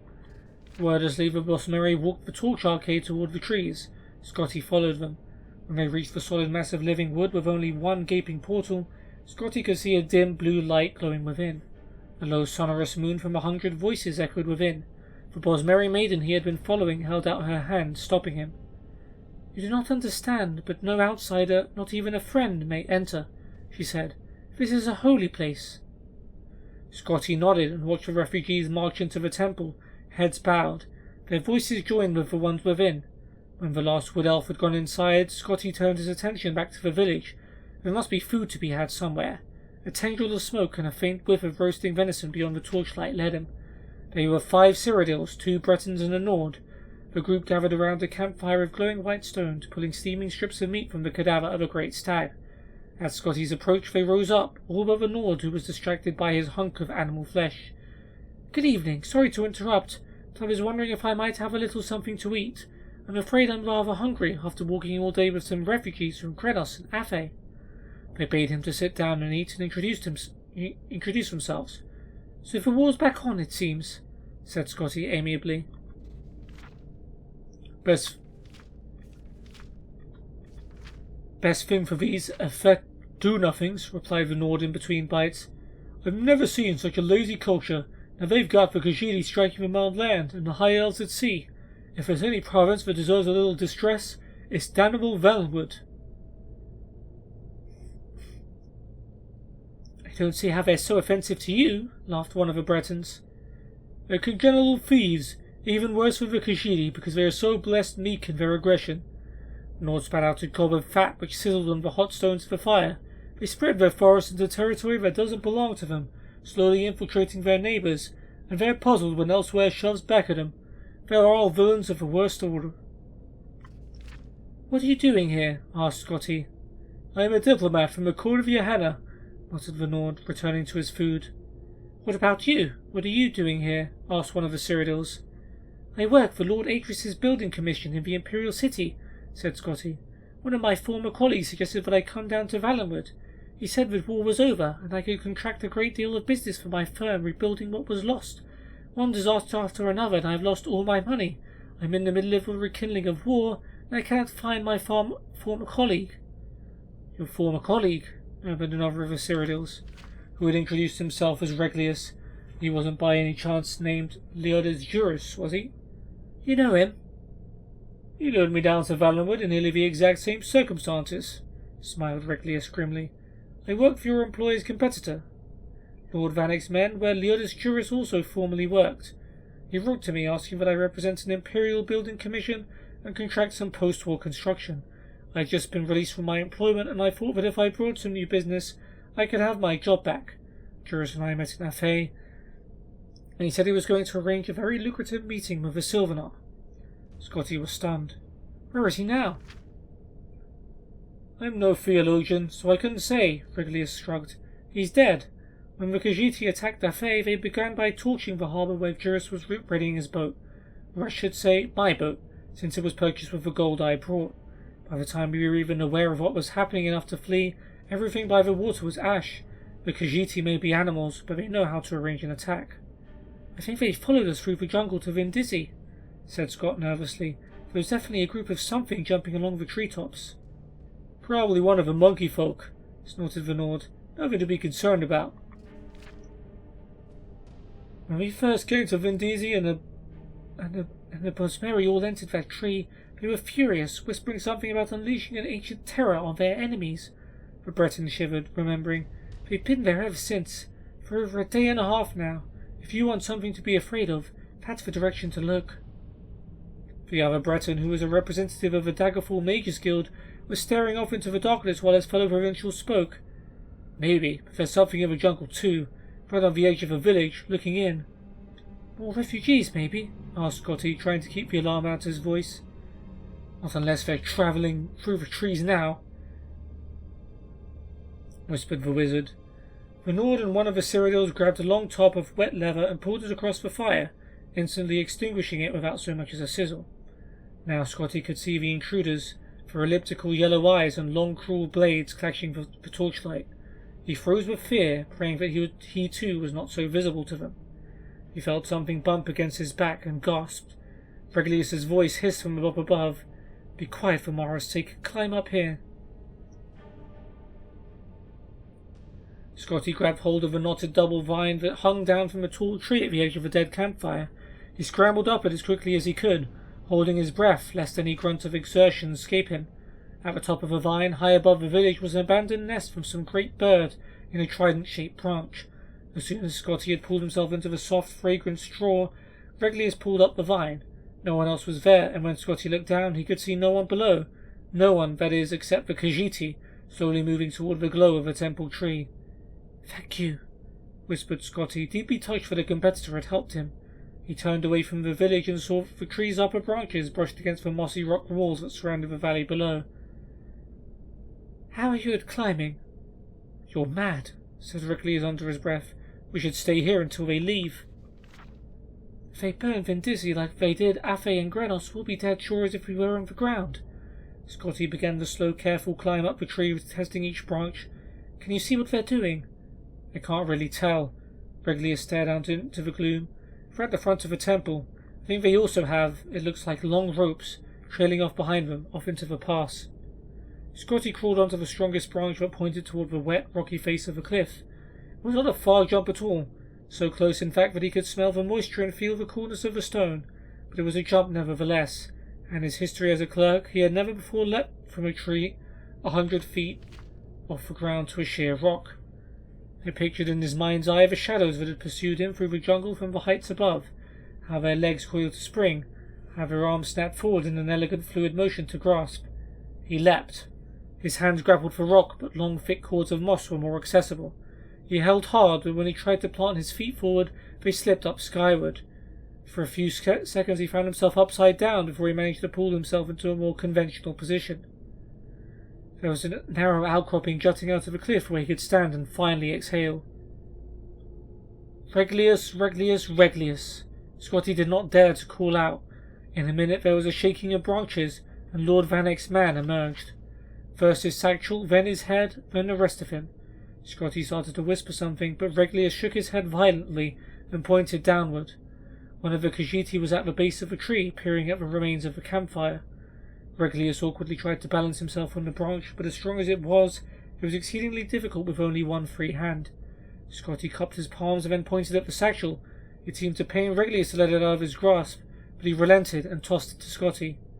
There was a small, almost invisible hole in the bag, and when Scotty caught it, a single gold coin dropped out.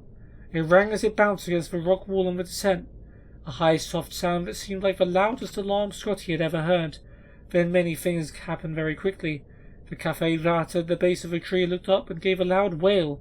The other Khajiiti followed in chorus, as the cat below crouched down and then sprung up into the lower branches. Regulus saw it below him, climbing up with impossible dexterity, and panicked. Even before he jumped, Scotty could tell that he was going to fall. With a cry, Regulus the clerk plunged to the ground, breaking his neck on impact. A flash of white fire erupted from every crevice of the temple, and the moan of a Bosmeri prayer changed into something terrible and otherworldly. The climbing cafe rat stopped and stared. "Kirgor," it gasped, "the wild hunt." It was as if a crack in reality had opened wide. A flood of horrific beasts, tentacled toads, insects of armor and spine, gelatinous serpents, vaporous beings with the face of gods, all poured forth from the great hollow tree, blind with fury. They tore the Khajiiti in front of the temple to pieces. All the other cats fled for the jungle, but as they did so, they began pulling on the ropes they carried. In a few seconds' time, the entire village of Vindisi was boiling with the lunatic apparitions of a wild hunt. Over the babbling, barking, howling horde, Scotty heard the Cyrodiil's hiding cry, and as they were devoured, the Nord too was found and eaten at both Bretons. The wizard had turned himself invisible, but the swarm did not rely on their sight. The tree of the Café Vert began to sway and rock from the impossible violence beneath it. Scotty looked at the Khajiiti's fear-struck eyes and held out one of the cords of moss. The cat's face showed its pitiful gratitude as it leapt for the vine. It didn't have time to entirely replace that expression when Scotty pulled back the cord and watched it fall. The hunt consumed it to the bone before it struck the ground.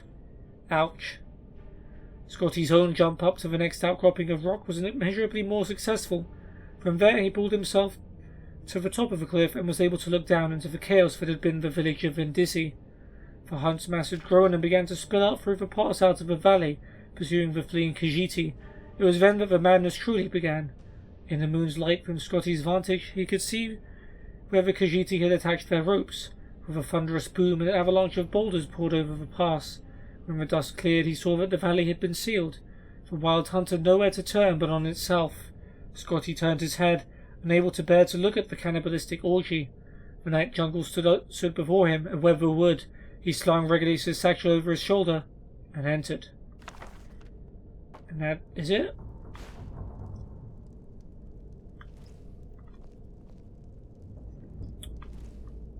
Vilkas is pretty bored and wants to go home. I understand, Vilkas. Bear with me. Let's get our level up now. Go health, stamina.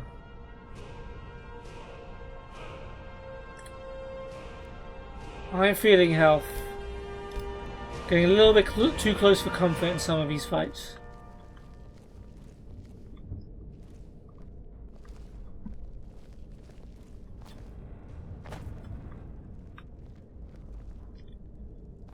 Okay. Got an anvil, got a grindstone.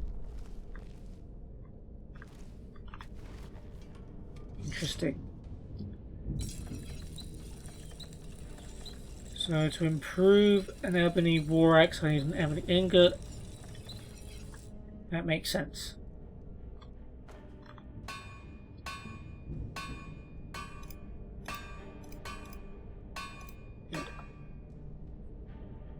Can't really make anything. What have we got in here?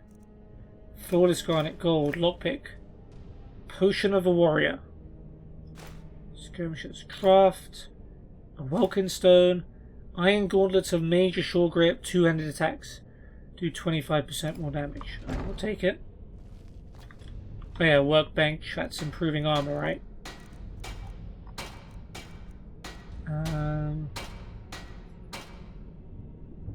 Need to bear in mind we need some leather.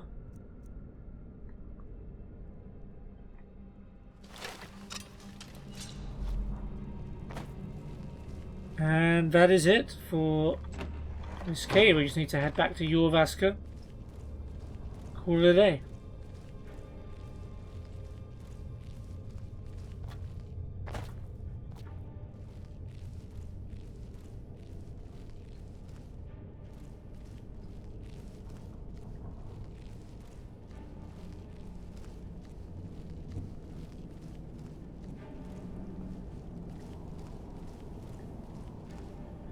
Oh yeah, I said we were going to get the level up.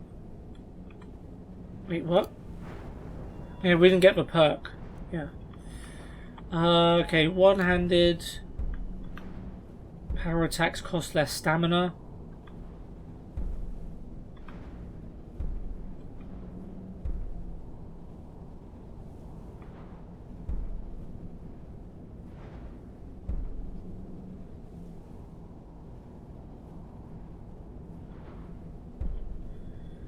It is tempting to go further up the one-handed tree. Power attacks cost less stamina. May ignore armor even more.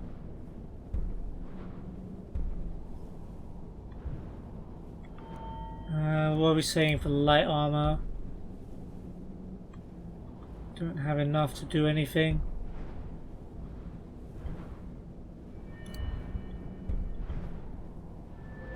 Sneak. So, until we get the perk, are we actually not harder to detect? Backstab. 6 times damage while sneaking, or harder to detect. Noise from armor is reduced 50%. All valuable too.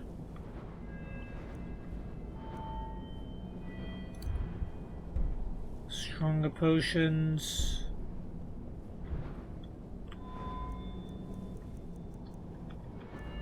What about restoration?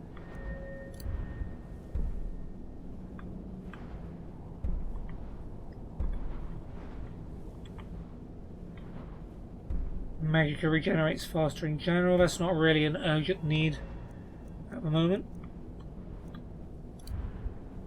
Yeah, let's do power attacks cost less stamina, because that lets us then go to these perks here, which I'm excited about.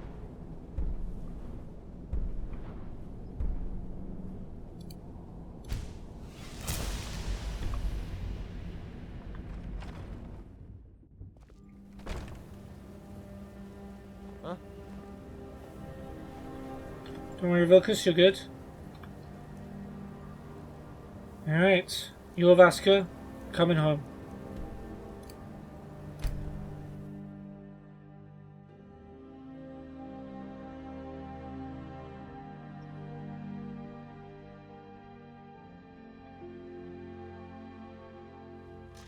The others have Oh. Your dialogue got interrupted there. Attend Kodlak's funeral. That's actually a new quest. So we just had to go back to Dragon's Reach to trigger Vilkas' dialogue there.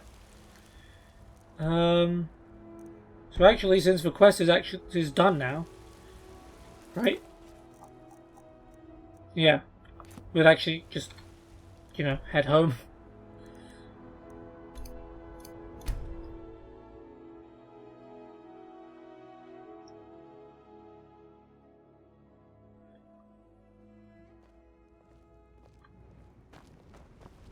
Heard what you did. Killing those foul witches. Well done, companion.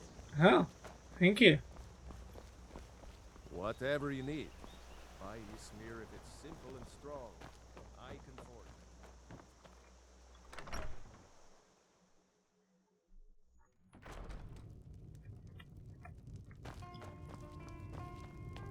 it. Alright, let's cook.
Okay, ingredients.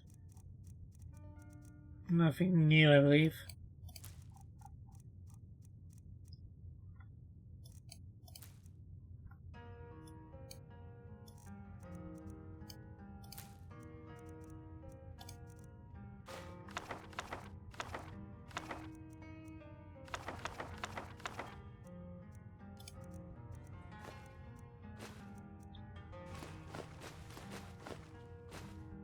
Fragments of roof rag we keep.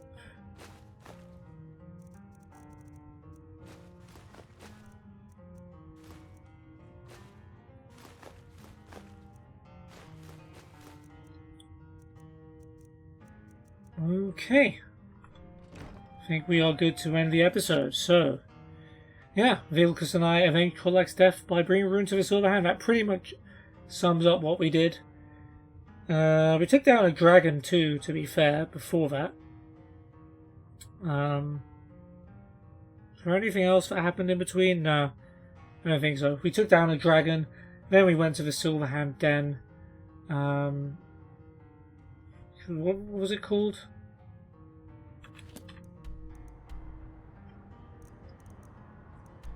Driftshade Refuge, right. To avenge Kodlak Whitebane, retrieve the fragments of Wolfrad. I guess that was the main part, like getting the fragments of Wolfrad. But we got some revenge too on the Silverhand by taking out everyone that was there. Apparently that was optional. But yeah, with Vilkas around, making sure everyone sees us, it wasn't really that much of an option. But we killed them all. Vilkas did his thing. We did our thing. And yeah. We've got one quest left in this. Yeah, bit of a spoiler, but the Companion's quest coming up is actually the end of the Companion's quest line, and we're going to be doing that in the next episode. It's called Glory of the Dead. It starts with attending Kodlak's funeral, but there's going to be a lot more to it than that. So we will be attending Kodlak's funeral. And we will be wrapping up the Companion's quest. It feels like it just started. When I was playing Oblivion, I wasn't... Well, at times I was playing this much a week. But, yeah, until I started back on YouTube again about a year ago, things progressed a lot more slowly because I didn't play or stream as much. But yeah, Glory of the Dead. We'll be doing that the next time, wrapping up the Companion's quest line, and I'm excited to see what happens, and I hope you are too. Thank you guys so much for watching. Hope you enjoyed. I'll see you later. Goodbye.